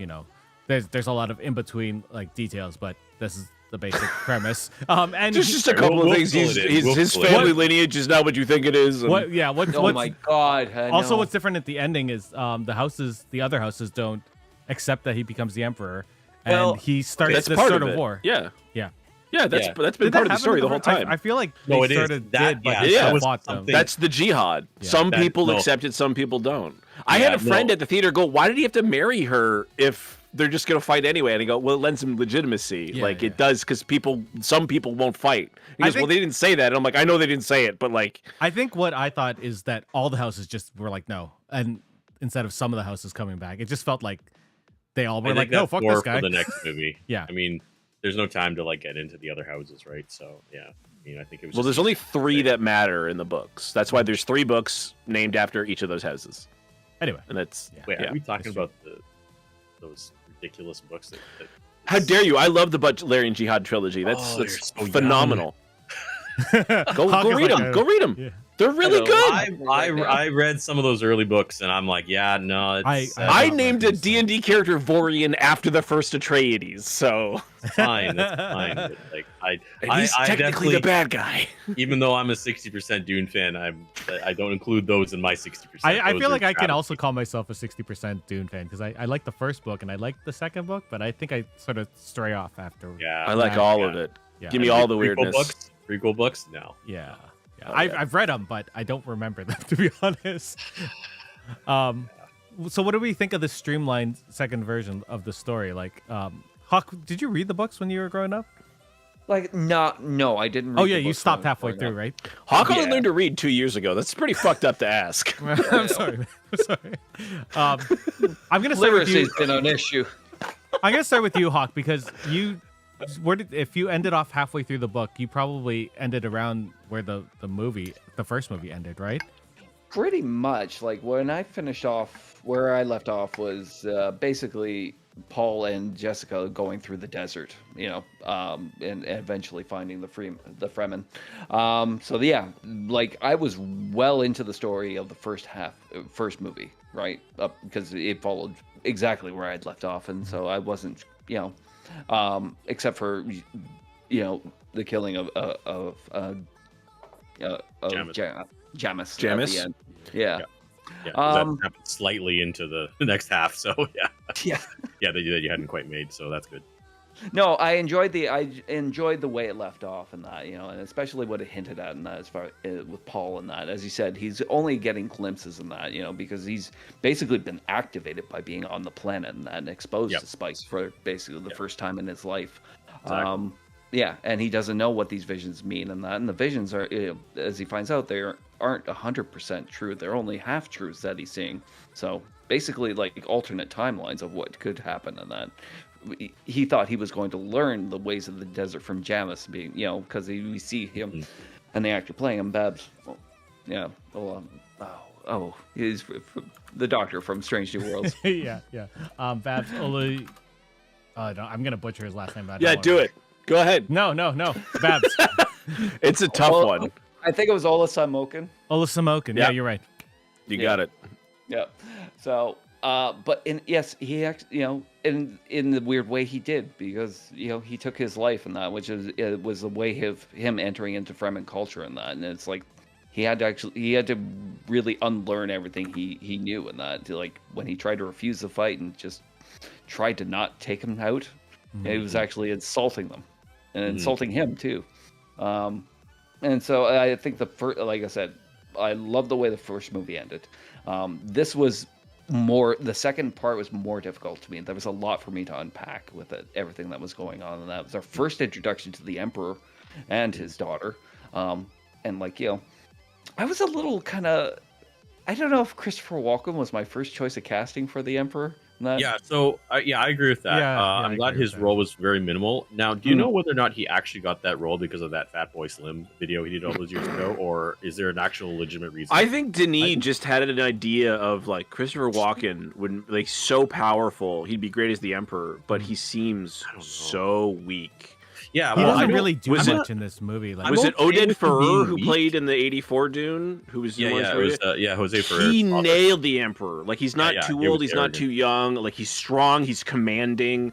Yeah, and you get this guy controls an empire, and you see Chris Walken, and you're just he's in a retirement home. The Carino home planet is a fucking paradise. It doesn't seem like he could lead a giant army of super. Well, every scene is he just woke up from his midday nap. I feel like that. Yeah, it would be obvious to put somebody who was more, commanding. On the other hand, I mean, I don't know. I'd like to know what the reasoning was for choosing. I'm okay with it, but I agree it could have been a different person. I'm okay with him being just incredibly old, just based on the idea that somehow he's supposed to be. I think he's 200. Yeah. In the books, he is supposed to be old. But I think of it I haven't watched Foundation yet, but Lee Pace plays the Emperor in Foundation, so and that's very much where Herbert got some of these ideas from, right? The Galactic Empire and stuff like that. So the idea that the Emperor is perpetually young is kind of I mean, you think so? Lee Pace would have been a good choice. Yeah, he would have been. Someone you wanted someone, but then you think, well, Lee Pace could beat the fuck out of Timothée Chalamet. So maybe not. Maybe that's the reason, is that just you can't have someone who's physically imposing, because you're why doesn't the Emperor just fight this kid? And you're it doesn't work like that. Also, there was a little subtext about him really regretting having to basically killing Leto and that, arranging his death because he loved. It said he loved him like a son. I so out of place. Line. I like the one line where he explained it, but yeah. Anyway, just what? No, you've been afraid of this guy. Yeah. Because he's the only one everybody respects more than you. Yeah. He's the only one that could actually rise up against the Emperor. Because he's the only one who can inspire the fanaticism. Because he's so honorable. The reason you inspire is because you take prisoners and then put them on the prison. I think the idea was it was supposed to be fear versus love, right? I mean, most people would respect Leto, whereas But nobody fears this Emperor. They literally didn't call the Sardaukar terror troops, right? That's the thing. Reserving the introduction of the Emperor and Fade and all these other things in the second half, definitely complicate things. So that's why I'm interested in Hawk's opinion, because they are characters in the first half of the story, but they are introduced and there was a lot of ground to make, to cover. I mean, sorry, and they don't even mention the Sardaukar in the second movie. They show them, but you don't really connect them with the elite troop from the first movie, right? So I wonder what the casual viewer would think of that. It does seem like all of the literally the reason for the inciting action, all this stuff is just we don't have to worry about that. We don't have to worry why there's this rivalry between these houses. Okay. Well, we also don't need to worry about why the Emperor is involved in this. It's if you love him so much, why the fuck did you kill him? Did they We explain don't have that? a reason. No. No! I mean, what do you think, No. Doc? That- Basically, all the reasons you stated, and that from what I gather, the Emperor was becoming a lot weaker within this whole forum. Of the Landsrad. houses. Yeah. Right, Yeah, Landsrad. yeah, and Leto could have easily taken his place in that. Okay. Yeah. See, uh, I mean, Okay, I guess. Yeah. yeah. No, that's what I'm wondering because I'm aware. I know all these things going in, right? And I'm wondering whether people who don't know, all the minutia, would come away with that. And I didn't think it was that far gone. But I can't tell. It's hard. I don't think my friends who hadn't read the book or seen anything, this is their only experience, they did not pick up on any of that stuff. They were just like, I guess Chris Walken wants this guy dead. See, this is what I mean. You really, if you can devote the patience to it, all the answers are there. Yeah, it might take I felt that. I wonder Yeah. how many people watched the first movie right before seeing this one, though. Like, Well, that makes it easier, though. yeah, I mean, it makes it even easier to understand what's happening. If you haven't seen the first one in a while, yeah, you're going to lose a few details. Yeah. Hold on, imagine the people who haven't seen the first movie and just see this one. Oh, no. I mean, They must exist. I wonder if it No. would make sense to them still, just because it does seem like you don't really need he did a good enough job Yeah. telling the story in this one that you might Oh, not I don't need like that. for people for like regular people, like it's streamlined enough that you can be like, well, Yeah. they talk about his family dying, you don't have to see it. Like, that Spider-Man's dad or uncle died. You don't necessarily. Well, his dad's dead too. Yes. Well, you're- maybe you're not wrong. sometimes he's not. Sometimes he's. Sometimes he's just a spy that's somewhere else. Oh or God. Or yeah. Anyway, I sort of like that we're going off of Hawk's thoughts of the plot because we seem to be more in the book. We need like a we're going in 17-year-old. really We need loaded. like a Gen Yeah. Alpha to Oh, explain no. Dune to us That to would- see like. He would be using words that I just don't understand. Like when I was talking to Gordon Cormier, and I'd just be like, I don't know what you mean, but I assume that means you like it. No cap. Oh, sorry, Hawk. So I wonder when you start seeing Jessica sowing the seeds of dissent in the South, or not dissent, but Yeah, she's stoking the flames of the prophecy. But- and that. It's but like- more so than that, she's talking to her unborn child while she's doing it. What did you think of this? Because you didn't get to this point in the book where she's actually born. Yeah, no. I was kind of aware of it through the '84 film and that. Oh that yeah, there was, fair. you know, Oh, yeah, Murder yeah, child, there's a whole- murder baby. I Because- forgot. Yeah. because of their exposure to the spice and everything that they went through in that. I don't think it. I can't remember in the '84 movie if she went through that same rite with the Yes. the poison. Yeah. Yeah. Okay. Yes. All No, right. but I will point out that scene is largely sort of reduced in the normal version. In the long cut, it's a little bit more pronounced. But yes. Yeah, this was way more extreme in that. Them talking about the possibility of her either her mind being expanded or she just succumbs to the poison, and then Paul pointing out that she had been trained like her entire life and that to transmute poison, I'm so actually yeah. Oh, it's good. surprised Good on that. they didn't go more into explaining what happens, because I think audiences are actually very okay with that right now, like understanding that like you get all these memories, you get all the memories of your ancestors. Well, for Jessica, it's all the women, because that's just like, and that's Assassin's Creed, man. Like everybody knows Assassin's Creed. Like you get all these. Oh, cool. So I don't know why they just left that out. They were kind of just like, oh, she'll expend her mind. And I'm like, it does a lot more than that. I think that was No, explained. no, I Because I There's definitely another got that. risk involved as well. I- In that, well, maybe I won't say because Hawk probably doesn't know. Even not being like 100% aware of the details and that part was definitely like, explained to my satisfaction in that not only was her mind being expanded and that she was making contact with all the Reverend Mothers and that before her and that she was taking over a position from this woman who was But dying. she doesn't gain that woman's memories. No. She gains the memories of her ancestors. Yeah. So that's what I thought. I was like, people are going to think she's like absorbing her brain, which is not. Okay. No, I don't didn't think she was that matters, absorbing though. yeah. I No. think that's getting real detailed. I don't think that really matters for the story. It's important for the next movie. So That's fine. He's got a whole other movie to fix it. But what It's did you fine. think about For the her talking purposes- to Aaliyah, her daughter, Oh her my own God, daughter, some of those I were did the not most- like that at all. her little Death Really? Stranding baby. Yeah, I did have an issue with that. The visuals of the kid were amazing. Oh, sure. You know, Yeah. My Yeah. God, the communication back and forth. I mean, like, I always thought that was part of the story in that. It's like after her taking the water of life and that, like, she basically exposed her baby to, like, Right. what's that drug? They that's do. like- That's the important. That Oh, is important. They do say it once, almost in the background. You hear the word abomination, Mm-hmm. yeah. like a whisper, and I was just like, "Oh, okay, we're not going to." Okay, Yeah, but they called Paul that glad- at the end, didn't they? Yes. yeah, they do because he's a man who converts the water of life. Yeah, Yeah. Mhm. Yeah, no, yeah, you caught it too. Yeah, Yeah, good. it's awesome. Yeah, no, that's a thing. Aaliyah, of course, is actually born in the story, and she's a whole other separate character in the books. And yeah, that is a major point of contention. And yeah, with my friends who are book fans, they really didn't like it, and I don't have an issue with it because, I don't like have I an issue with it said either. in my early preamble, an extra character takes up screen time, takes up Mhm. mental energy to interpret what their relevance is to the story. And I thought it was actually an elegant solution to keeping the character as somebody important and semi-connected to the events. Also, like in the actual book, the incident of the siege was it she's Tabor Tabor.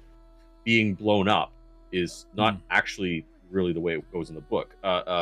Chani actually has other children with Paul in the story because there's so much time passage, Mhm. and they're killed actually. All right, the Yeah. later children get to the other stories, the other books, right? But there are actually children who are killed in this by They're They first call son. Leto the second. He has a son named Leto the Second, or right. Leto the Elder, who is like not quite a toddler, I think.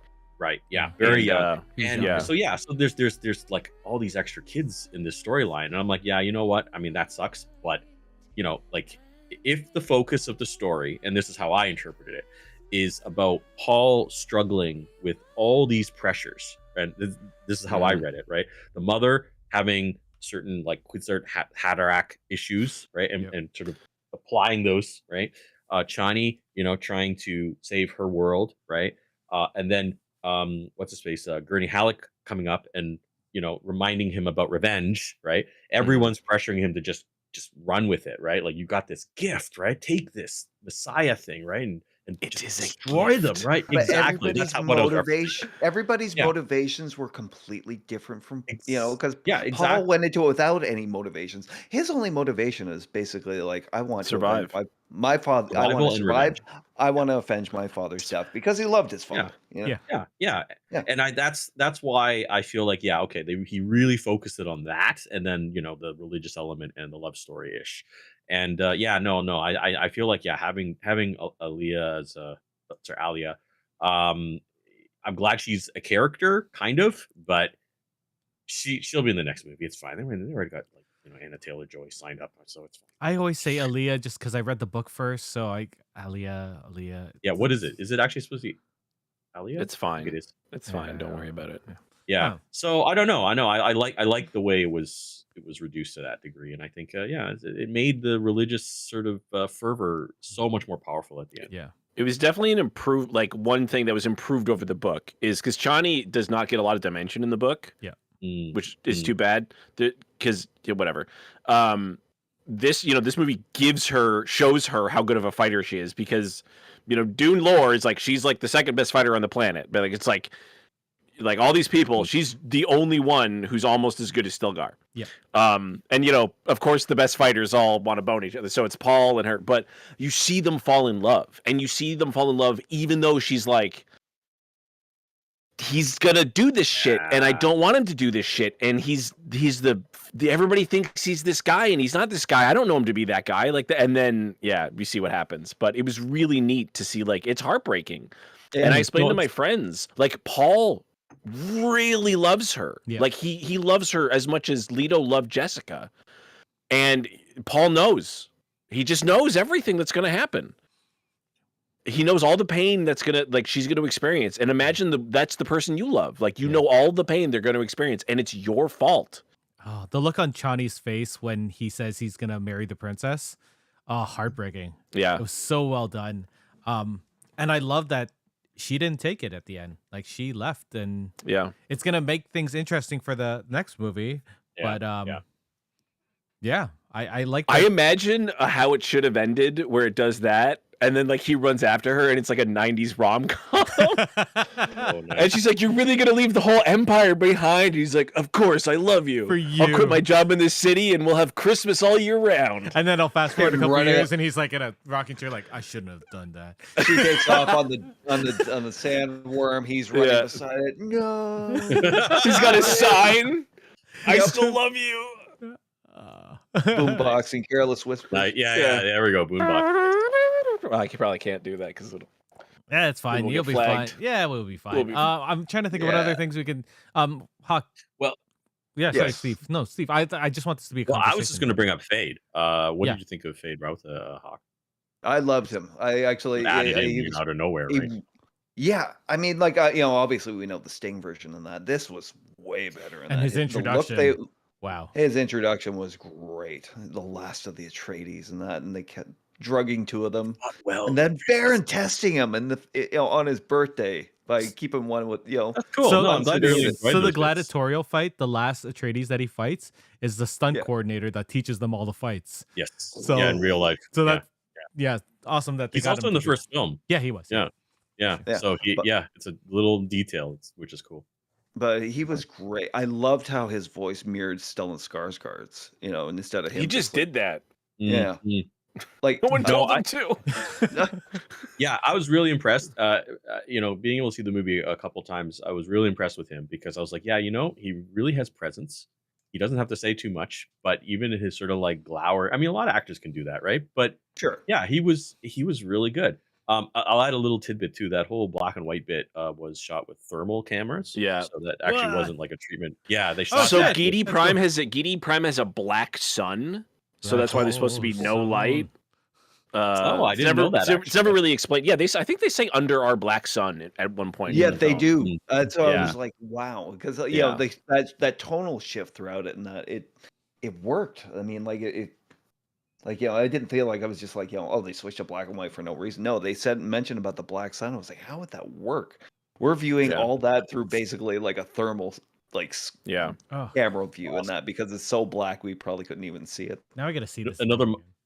Another minor detail with that actor is when the Baron basically puts him in charge of taking over Dune.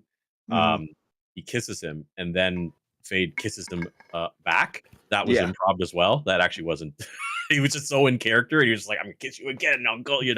So he was really into his character for sure. It's Well, pretty they awesome. really kind of put a point in the '84 version to show the Baron as like kind of a pedo. and that, Yeah, but Mhm. I think that yeah. So I think that was a kind of a maybe a subtle, not so subtle, suggestion. in It's that, sort of in his the link book to- too, man. Yeah, Yeah. yeah. He's Because like, they're- you're supposed they're- to hate the Harkonnens. You're really Yeah. supposed to hate them. Yeah. Yeah. Yeah. Also, it kind of adds a little layer to Fade in that. I mean, like, there's talk of him about, like, among the Bene Gesserit and that Mhm. he's someone who likes pain, but for the kind of sexual humiliation of it. If Right. I'm Yep. reading that correctly. Mhm. Yep. No, for sure. Wow. Yeah, they're pretty messed up. The Kwisatz Haderach can almost come in a bunch of different forms, and Fade is one of them. Yeah. Yeah. Yeah. And of course, ladies, Margot stows away a little backup plan. So that was the thing that I'm like, the reason that scene happens is because her husband, Count Fenring, Oh yeah, is a contender to be a Kwisatz Haderach, which people are like, that's not, it's like their breeding program. They're trying to, it's eugenics, like it's gross. And it's supposed to be. But he is a eunuch. Yep. He's born a eunuch. So he has all the same power. He's actually he's more power. He's actually the best duelist in the Imperium. Yeah, in the setting. And he's an assassin for the Emperor. Mhm. But he can't have kids. So they're like, shit, that's a dead end. So what do we do? We got to Close, get, but not quite. because they plan for these things, right? Like they plan for all these people to hook up. So that's why Fade's the next closest one. We don't have Paul. We'll send Lady Fenring to him. Yeah, because that didn't actually happen in the books, right? Like, What? They hook they up in didn't. the books.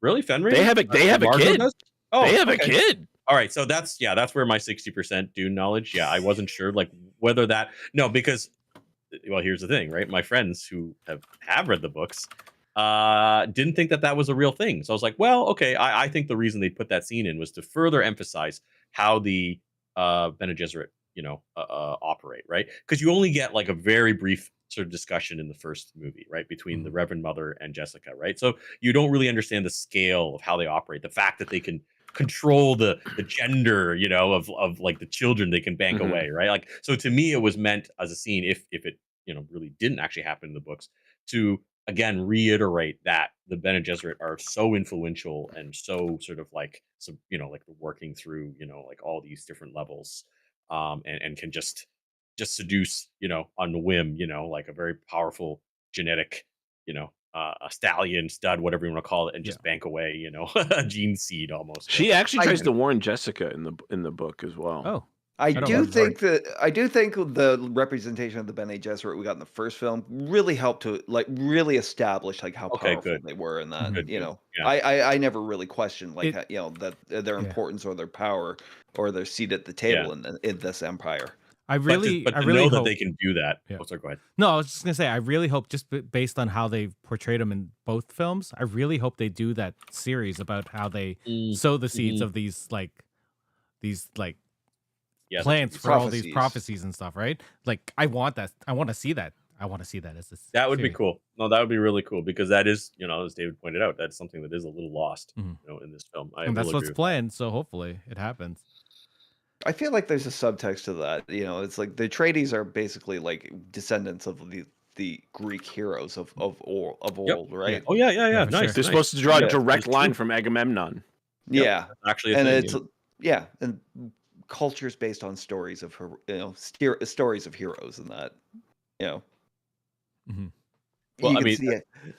David, can you confirm this? Like, ultimately, actually, the Carino bloodline and the Harkonnen bloodline and the Atreides bloodline all kind of got separated, and then really they end up being remerged. Like ultimate. Well, I don't remember like whether So that the was first Atreides, according when they right. ended up doing the Butlerian Jihad, is Vorian, who was the son of. Oh God, this goes real deep. So basically, humans create AI. AI takes over. That's why they're like, "Fuck AI. We can't have thinking machines anymore." Mhm. But there's a very powerful AI that's the focus of the Butlerian Jihad that the humans overthrow. And one of the people who fights it is Vorian Atreides, who is the son of a Psymech, which is a brain in a jar named Agamemnon. And he's like, I called myself Agamemnon because my great, whatever, because it's 30,000 years or 15,000 years in the future or whatever. So he kept sperm in a jar, and so he can have kids because he's going to live like forever. He's a brain in a jar. And so he has a son, his name's Vorian, and he experiments on him, does all this stuff, and he makes him live for like 500 years or whatever. And then Vorian escapes, and he joins, and he's the first Atreides, and he works with the first Carino, who's the heiress of the whatever, and the first Harkonnen, who's like the most honorable man.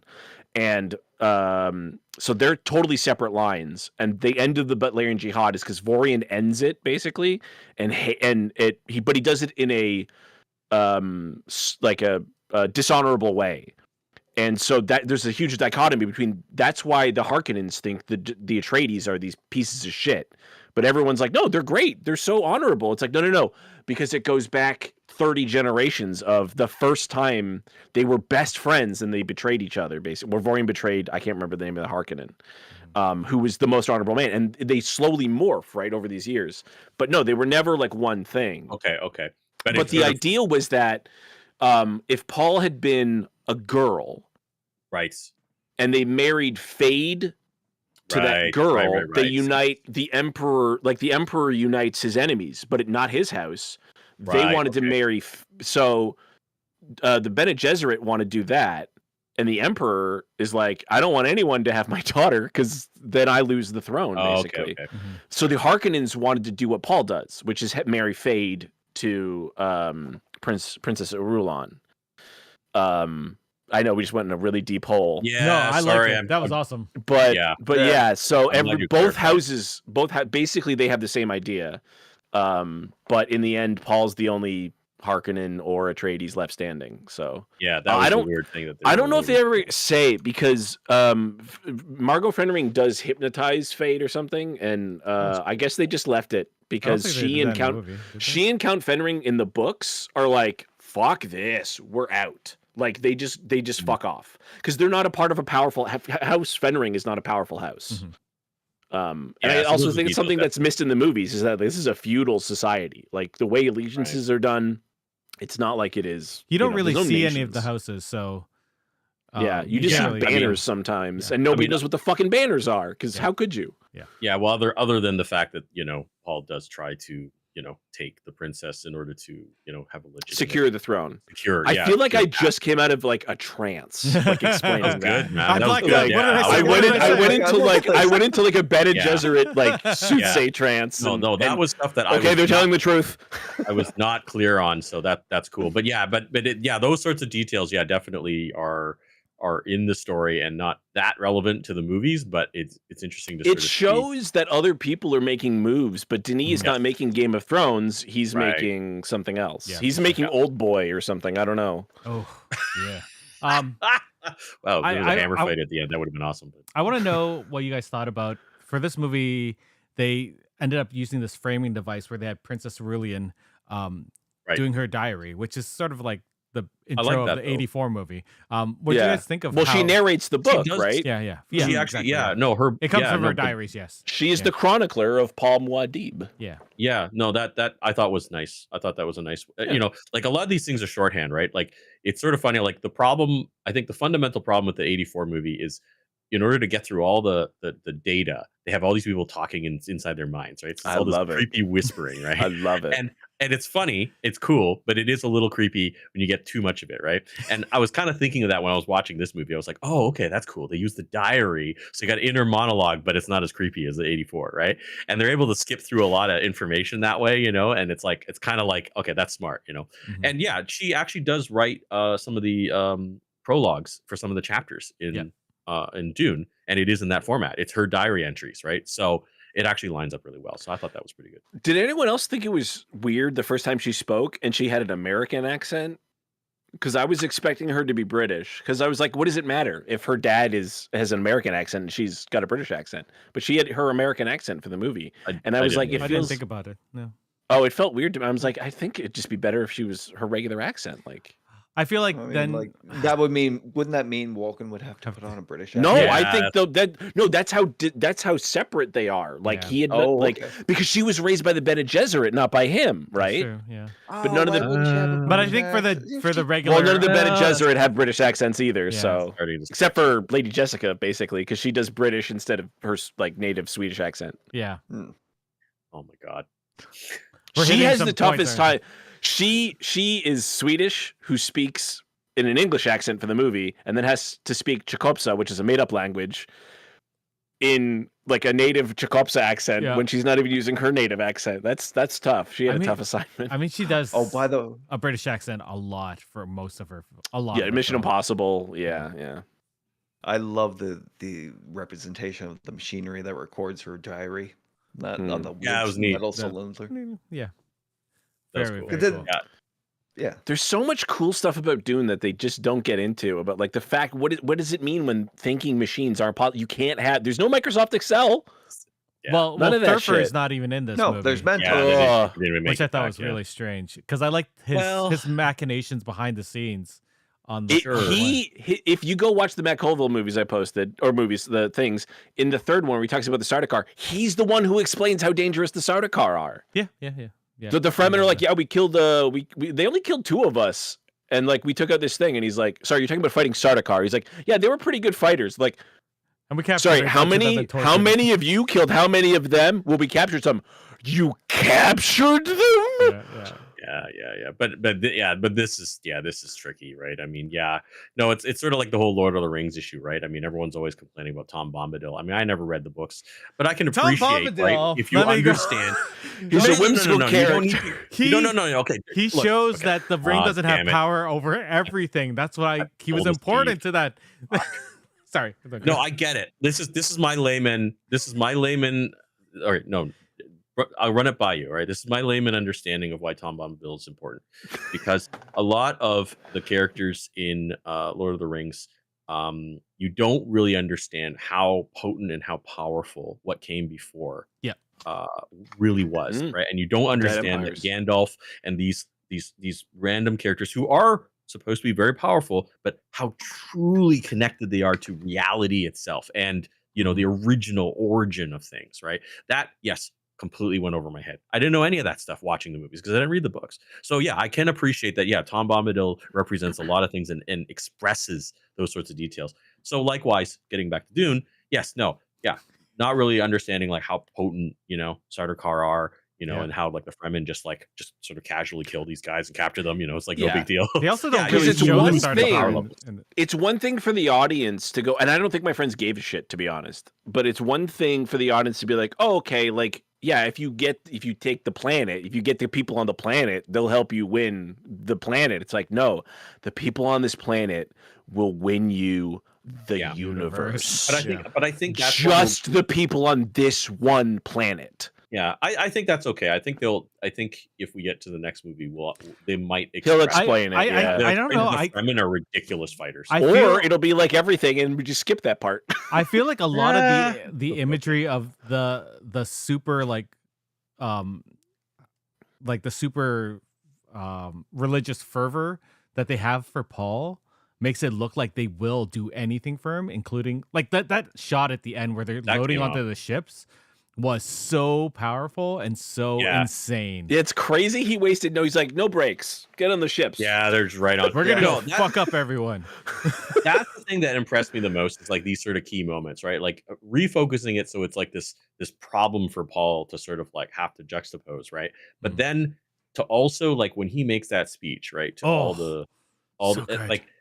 Yeah, I mean, the 1984. It's just sort of like today is our Independence Day.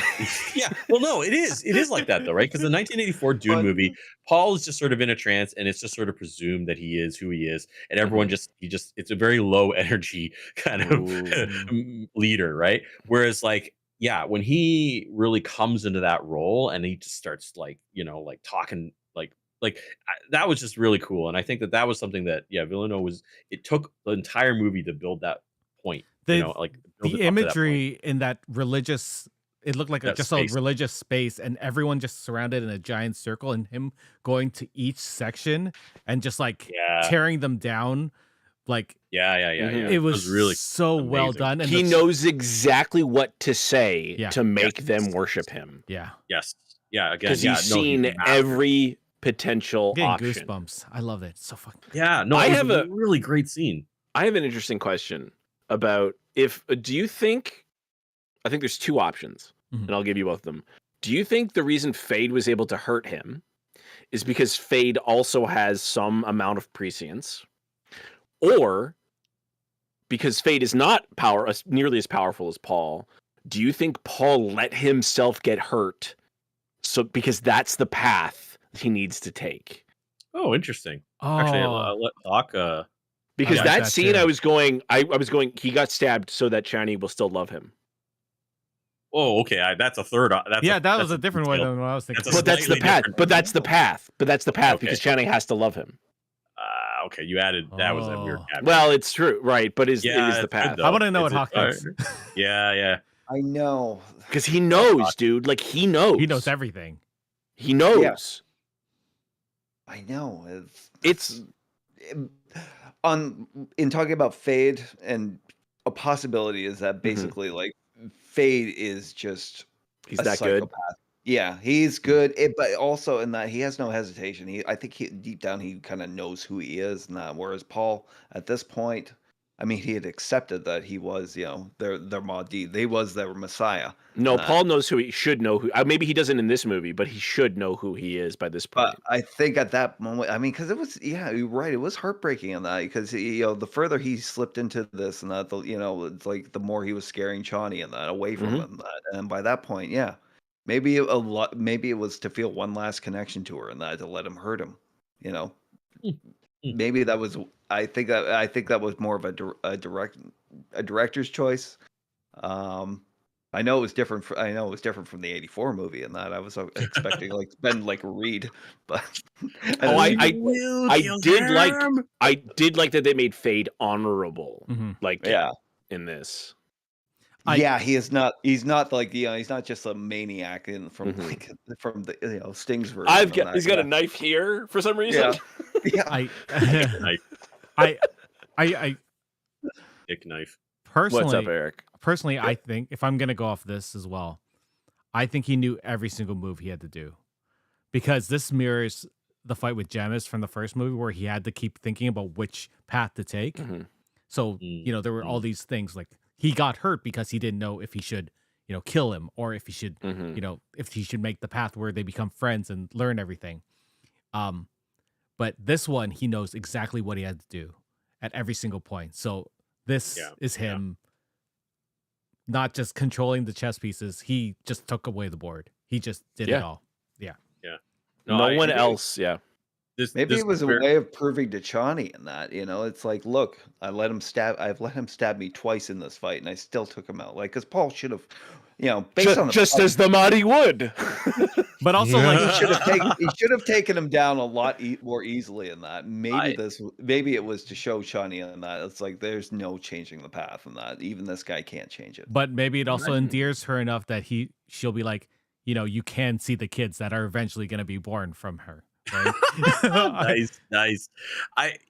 This is a case where unfortunately I've been hand waving a lot of stuff and just saying, no, that's the way the movie had to go because that's what Villeneuve had to focus on. I know a little too much about the stakes, right? I understand that Fade is an almost Quetzalcoatl Haderach, just as Paul is in theory, right? They're both basically the same generation of that whole program, right? Mhm. So I understand that, yes, Count Fenring, Fade, and Paul are basically equivalent, in terms of their potency. So I went into that fight knowing that, knowing the real significance of Fade, and I was like, yeah, that's going to be a tough fight no matter what. And yeah, because he has the vision of the knife in the side earlier in the film.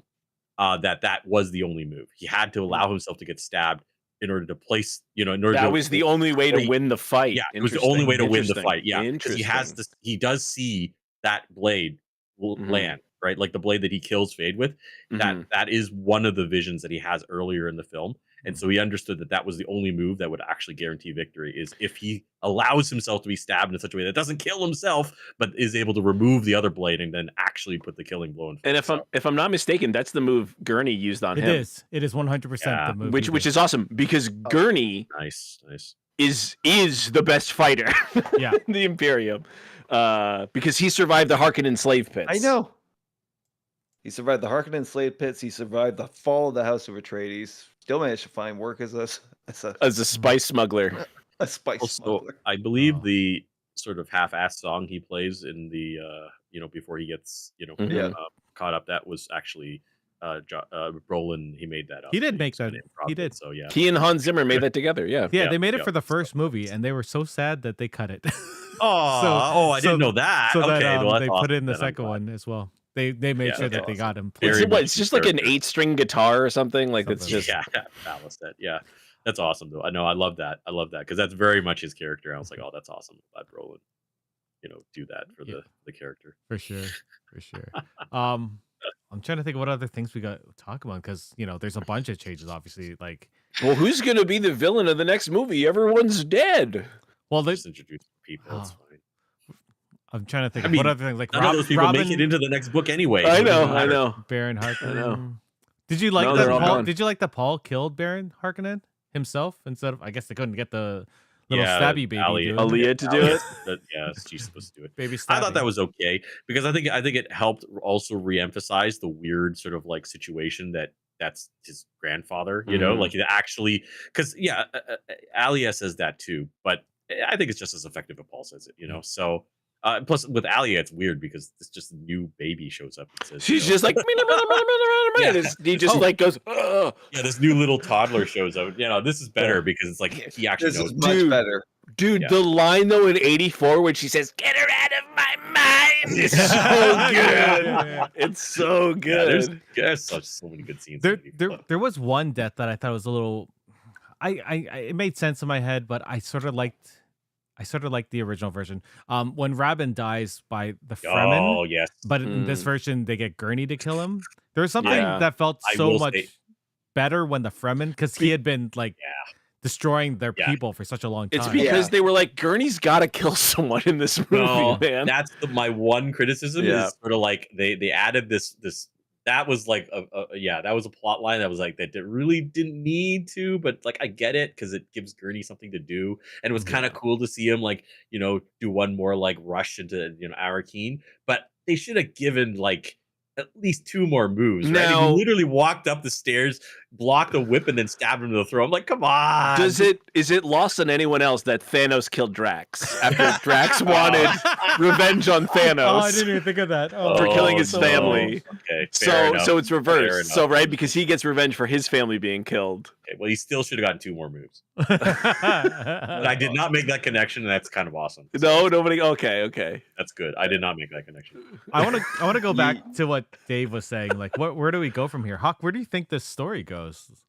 Like, where can you see it happening? Oh, basically on like meeting houses that we haven't yet.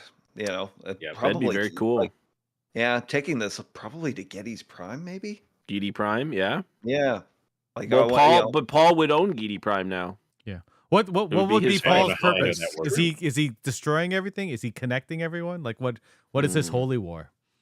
Yeah, I don't know. Because like as I think as Steve pointed out in that he sees many different versions of where the future is going in that, and it's like he sees one version where it doesn't end in absolute chaos in that. I think he's accepting that if he's not out there preventing like, you know, this holy war that has started in that from becoming an all-out bloodbath, then, you know, it's him. He's got to, you know, that's why it was heartbreaking to see like him abandon Chani at the end, but at the same time, I think he was doing the right thing. He has to follow this and that, or else it's going to be a hell of a lot worse. It's fucking crazy that this story is supposed to be a warning against charismatic leaders. Yep. Paul is the bad guy, but he's so sympathetic. This is like when people think that Scott Pilgrim is a good person. Oh Right. God, he's terrible. Right? Like Like people what don't Paul understand is that movie. what Paul is set off, right? He's like, well, I had a bad time, so everyone else has to have a bad time now. that's exactly. It's the boomer way.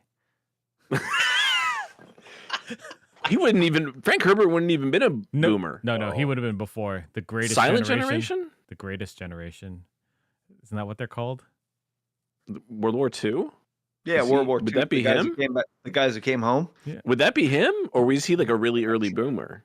No, Not because sure, he wrote this in what 62. He would have had to be. 70s. This came out in the Was it? 70s, didn't it? I think it was 70s. I think it No, was this 60. I think I'm pretty sure Dune He is was earlier. born. He was born in 1920. Oh, Yeah. Oh, so he was World War II, a prime Yeah. World War II. Yeah. Because Dune he served Dune some came real out bad in 65. administrations. Was it? 65, Okay. Oh, nice. Yeah, he served some real bad administrations, and that's why where all this ecology stuff comes from, and all this stuff. As I understand, one of the Colville videos he explains where the Mahdist revolt, where you get the term Mahdi, where a guy in Sudan fighting against Egypt, Mhm. he called himself the Mahdi, and so people were like, "Yeah, he's blah blah blah." And there was a whole thing. So I was just reading about it today. It's fucking crazy, but like that would have been common knowledge for people of his generation because it happened in like the 1880s and like lasted quite a long time, fighting against, you know, as everybody did, fighting against the British.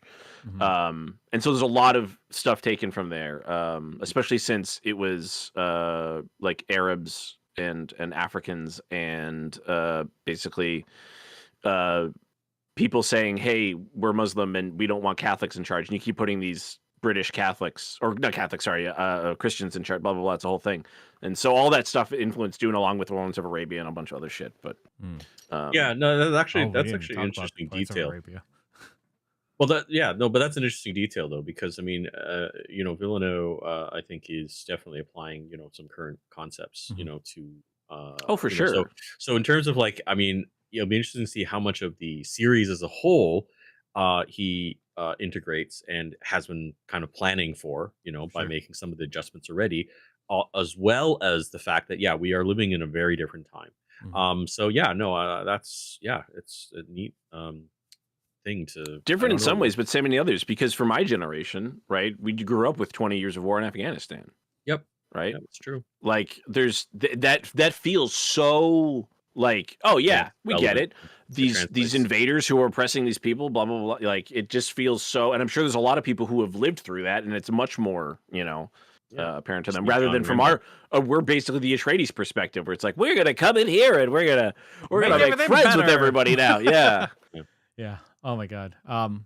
Like the themes of this movie are amazing. I love the religious aspect of this, and we touched upon it a lot. Is there any other thematic elements that we've missed from this movie? We've talked about. Why didn't the desert feel hot?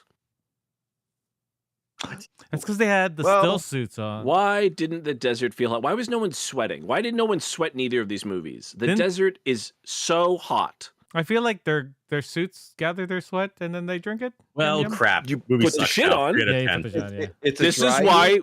This is why we go Dry watch heat, Lawrence. I like it. We're gonna. Your homework is to watch Lawrence of Arabia and look how they.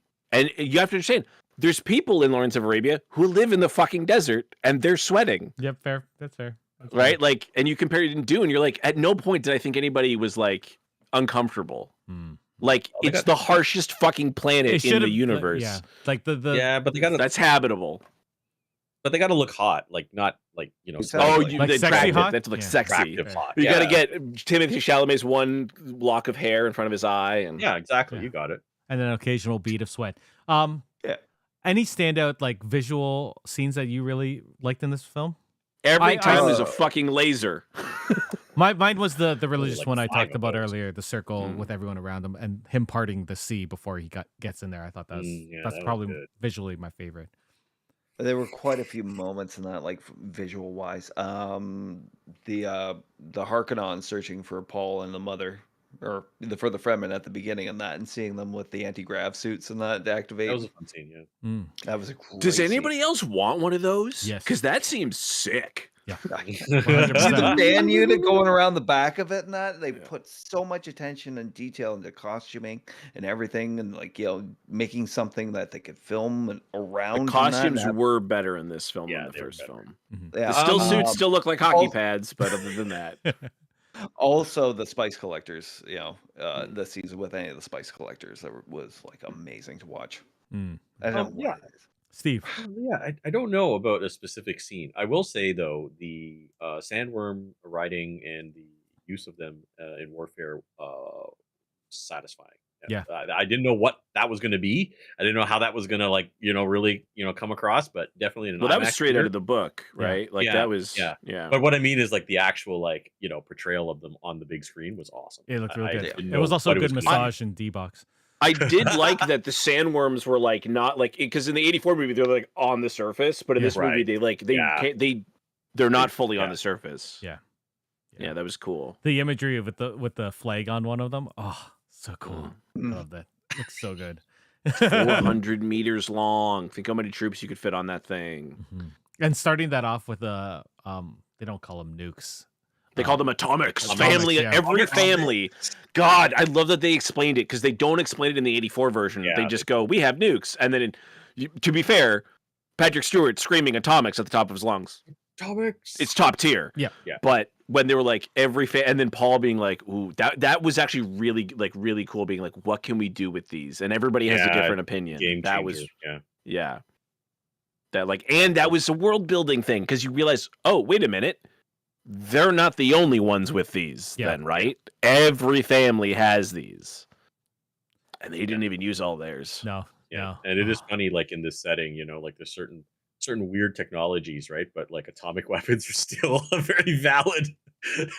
System of mass destruction. Yeah. It's one thing I wish they would show is the laser Holtzman shield generator interaction. Yes. Because They it's never explain just that. you see that once and you go, that's why they use swords. Oh, I get it now.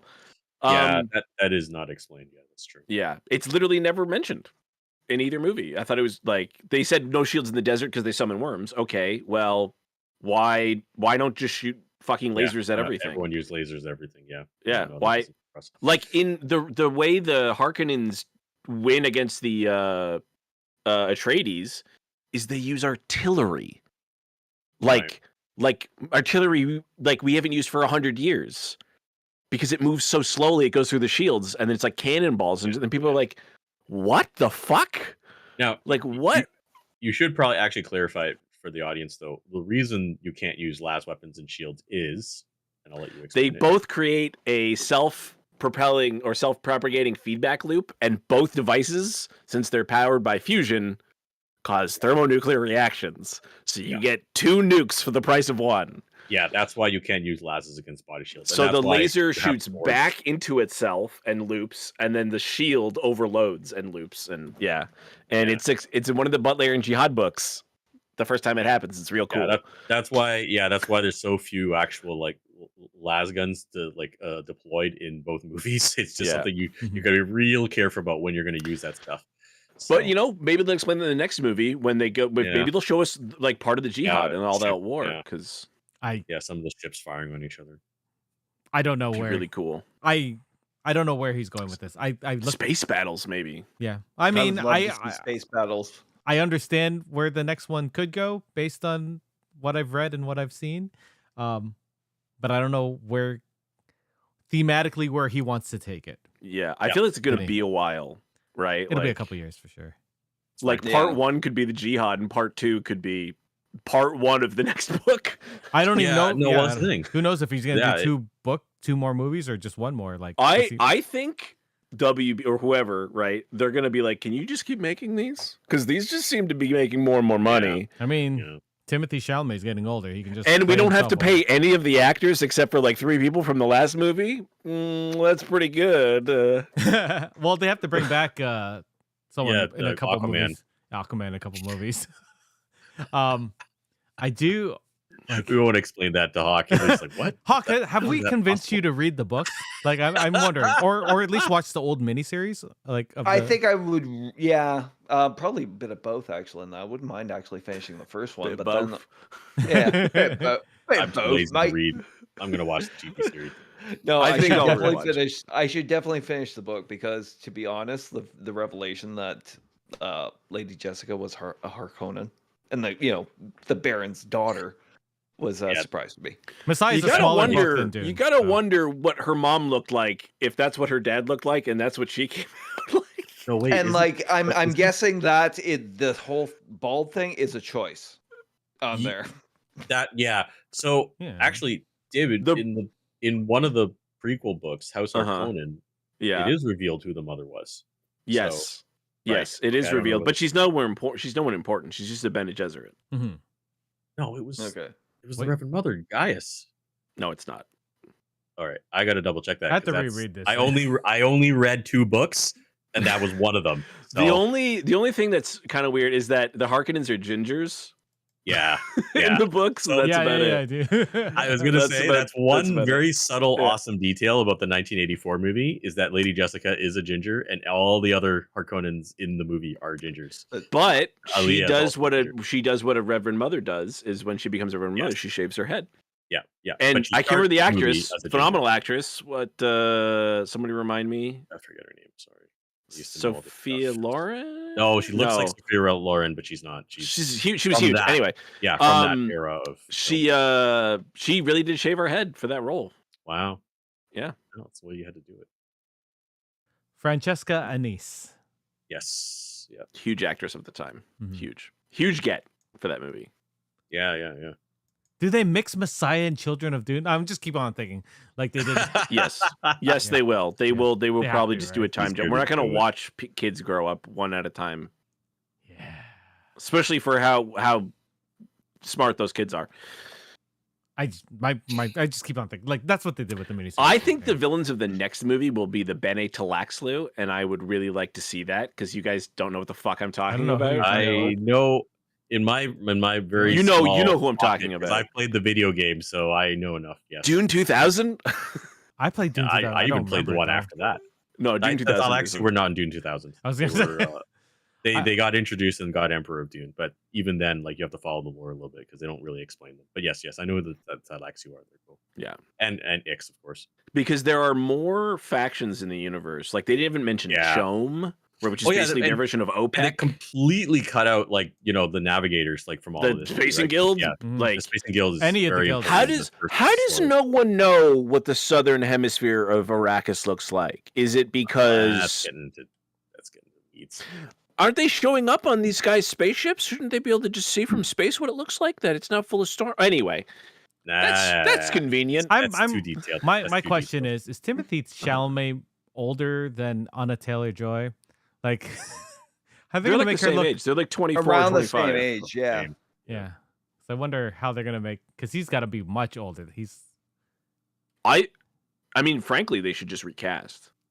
Make an older version of him? Because he's like 18. Get someone who's like bigger.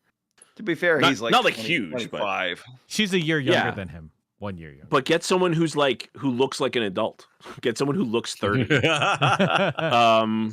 Like so I guess get an actor in their 40s to play, like, I don't know. Because then they'll look like more appropriate. Lee Pace. Nice. Now we're talking. Dude, Lee Pace would go. be a good Paul Atreides. Yeah, he would. It's a good thing they didn't waste him as the Emperor. Now they can use. Yeah, because it's like Kyle MacLachlan could kind of get away with it because he just kind of played differently and like he looked kind of youthful, but then he can kind of change his features and look more. But like with Timothée Chalamet, it's like he looks really young. Yeah. Right, or it's the same problem with like Spider-Man. It's like that he's gonna look like a kid until he's like 38, and then he's gonna just overnight be a short man who's in his 40s. This conversation right, weird like. place. Anyway, any final thoughts on Dune 2? It's Hollywood. We obviously all most of us recommend it. Oh, absolutely. Yeah. You know, Yeah, I recommend it. So go ahead. No, it's one of the most fascinating films I've seen in the last few years, as far as like a big sci-fi epic. It's lovingly made. I'm hoping he does 3 more of these because he seems really invested in it. And and I mean, as far the story I gets think fucking weird. I think it's gonna be 5 or 6 years before we see another one. Yeah. I'm okay with that. My only concern is actually Warner Brothers itself, and that That's a big factor. They're really not good at managing. they are shit just these days. Yeah, especially if he doesn't want to do it right away, and they're just like, "Fuck him, we want money." That's what. Well, New Line made the same problem with The Hobbit. Be another. Oh my God, yes, and they've ruined Peter Jackson. He got totally screwed over from that. And now he only wants to talk about the Beatles, which I'm fine with. That's okay as long as he's done some other great work. They Shall Not Grow Old. Yeah, that was a good project for him. I kind of said everything already, but I guess I'll just reiterate. Yeah, if you like where the first movie went and enjoy the second one, then yeah, I do recommend. If you like where the first movie went, then you'll enjoy the second one. Yeah, that's sort of the main thing. Like agreeing with Hawk, I like the way Villeneuve creates science fiction and his settings and his sort of scope. That is something that you don't really see in science fiction these days, So I feel like his weird ships and his sort of weird designs that he goes with, like the scale is cool. And like I referenced about the whole Lord of the Rings thing earlier too. Like, yeah, there's nothing that has quite the feel and size and love these days. So yeah, I'm excited for what comes next. Dave? I think if done properly, this will be this generation's thing, right? 77 Star Wars, Alien after that or before that, whatever. Like that, those were like the big sci-fi things. And then in the 80s, we had like that was it, Return of the Jedi. And then what did we have? We had a bunch of terrible 80s movies. For some people, Last Starfighter, but these weren't like, You know, they weren't. these weren't generation defining. You know, and then we had the Matrix. Yeah, the Matrix right? was the next big thing. Yeah, and then I mean, Lord of the Rings is not sci-fi, but Lord of the Rings, which were pretty contemporary with the Matrix, and in some respects, the prequels for a whole generation. That's huge.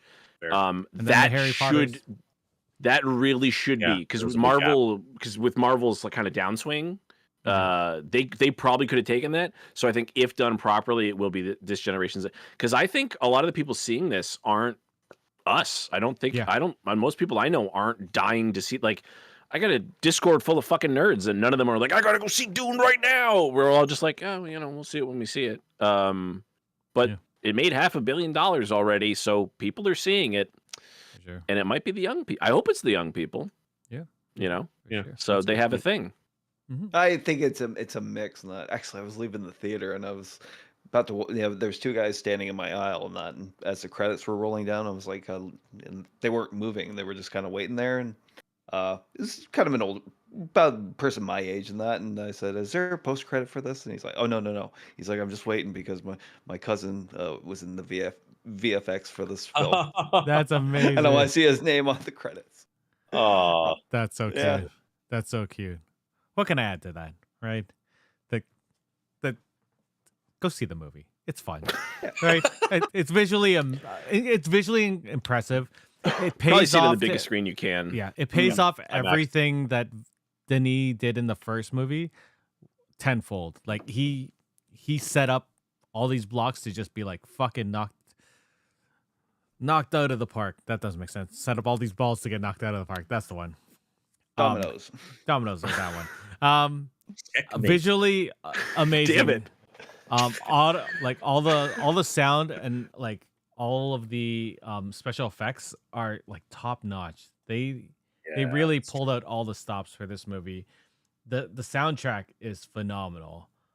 Yeah. And, we should have talked about that a little bit more. But yes, no, I mean Hans Zimmer did a phenomenal job. And he left he didn't do the Nolan films for Dune. Yes. Right. Yeah. So, he was stolen from Nolan. Yeah. He didn't do Tenet because of Dune. Yeah. And it was sort of. Yeah. Yeah. So there's some really good interviews right now with him where he's talking about. He's like, I just never stopped making music for these, and it was like, the movie's been out for 6 months. You got to stop making music. He goes, you're gonna make another one. Yeah. Well, Denis gave him like things from the Dune 3 so that he could incorporate those themes into this movie. Hans Zimmer's a huge fan of the books. Like he already knows. Yeah, for sure. And I mean, not to get into stuff that drives me crazy, but I mean that's so important, right? Like I mean, you have to have the composers buy in, baby, because they have to be invested and they have to be excited. And I love that Hans Zimmer is like so like he's devoted so much of his creative energy to this, and it makes all the difference for the film. It's a vital part of why the film works as well. So for sure. That's cool. I didn't know he was already. He's already composing. Yeah. Eric, you should watch that interview because they ask him about John Williams and he talks about John Williams. Oh, cool. Yeah. I totally will. I love John Williams. Anyway, that's it. We're done talking about Dune. We'll be back in a couple of weeks talking about something else. I don't know. I know we want to talk about Shogun. I want to talk about Masters of the Air with one of my buddies, who's he's an airplane. I should watch that show because my grandfather volunteered at the Canadian Warplane Heritage Museum for a long time, and I spent many days there in my life. Months and weeks. My buddy's who's like an airplane person. He was saying that the weight of the planes just feel a little bit off, like when you watch the CGI. So like they're too heavy. No, they're too light. Too light. Yeah. So that's just something they should. I do want to watch a bit more to stay in the air. For sure. We've got time for Shogun because episode 5 premieres tomorrow. We got 5 more weeks. So we've got 5 more weeks, right? So I want to talk about Bad Batch because that's the last season of Bad Batch, and it's been fairly good. I just watched the first episode the other night. The time jump is very sad. Still haven't watched the last episode or the last season of Clone Wars. Oh man, that season is so. Who's doing the music behind the Bad Batch? Is it Kleiner? It's Kleiner still. Yeah. You can tell. Yeah. When are we getting the next season of The Mandalorian? Oh, we're not. We're going to get a movie called Mandalorian and Grogu, which is a terrible name. It might change it still. Let's see. Hopefully. And the Rogue Squadron movie's coming back apparently. Oh, is it? Yeah, apparently. That's Hopefully from the Top Gun director or it something is. like It's, that. it's by Oh, good. Patty Jenkins. I guess. Wait, she's Jenkins? back? Okay, Yeah, we she's got to talk about this off air because this is for going to sure, go down for a sure. fucking rabbit And we're hole. gonna show Steve the Crow trailer. Anyway, thank you. right. And one of these days we're going to show Steve's face again. One day. Nah, I'm sure the I don't think 100. so. He has 100 cameras. One of the day we'll get one of them. We I should only steal. have 5. We should steal the meme from Rip Rooster Teeth, Rip Inside Games again, where Brian Garr or Lauren Sontag, they'd always be in a they'd be in a laptop. That's like they'd be in this. They were in the studio, like not that we have a studio. I'm pointing, but like they would have them in a laptop. So Steve should be in a laptop, like Ryan Airy's got what's his face who's what's stuck his in a name? laptop. Yeah. We'll do that. Yeah. But we should do that. I'll do that. I'll What just should we get trap Steve in? What should Steve be trapped in? a bottle of Gin the water of life. No, I just mean forever. Gross. What do we keep him in? Should he be in a TV from the 1970s? Something like that. I dig that. Ooh, yeah, I like As long as that. I can control the vertical. Hey. Anyway, thank you, Steve. Thank you, Dave. Thank you, Hawk, for coming and talking about Dune 2. We thank you guys out there for listening to us or watching us. We'll see you guys in a couple weeks. All right. Bye. For democracy. For democracy. Managed. Democracy. Well, that's it for us this week on Geeks with Kids. If you want to get a hold of us, you can send us an email at podcast@geekswithkids.ca. And don't forget to like us on Facebook at facebook.com/geekswithkids. Follow us on Twitter at geekswithkidscn. Check out our pics on Instagram at geekswithkids. And you can find all of this good stuff on our website at www.geekswithkids.ca. So if you like what you hear, why don't you hit that subscribe button and leave us a comment.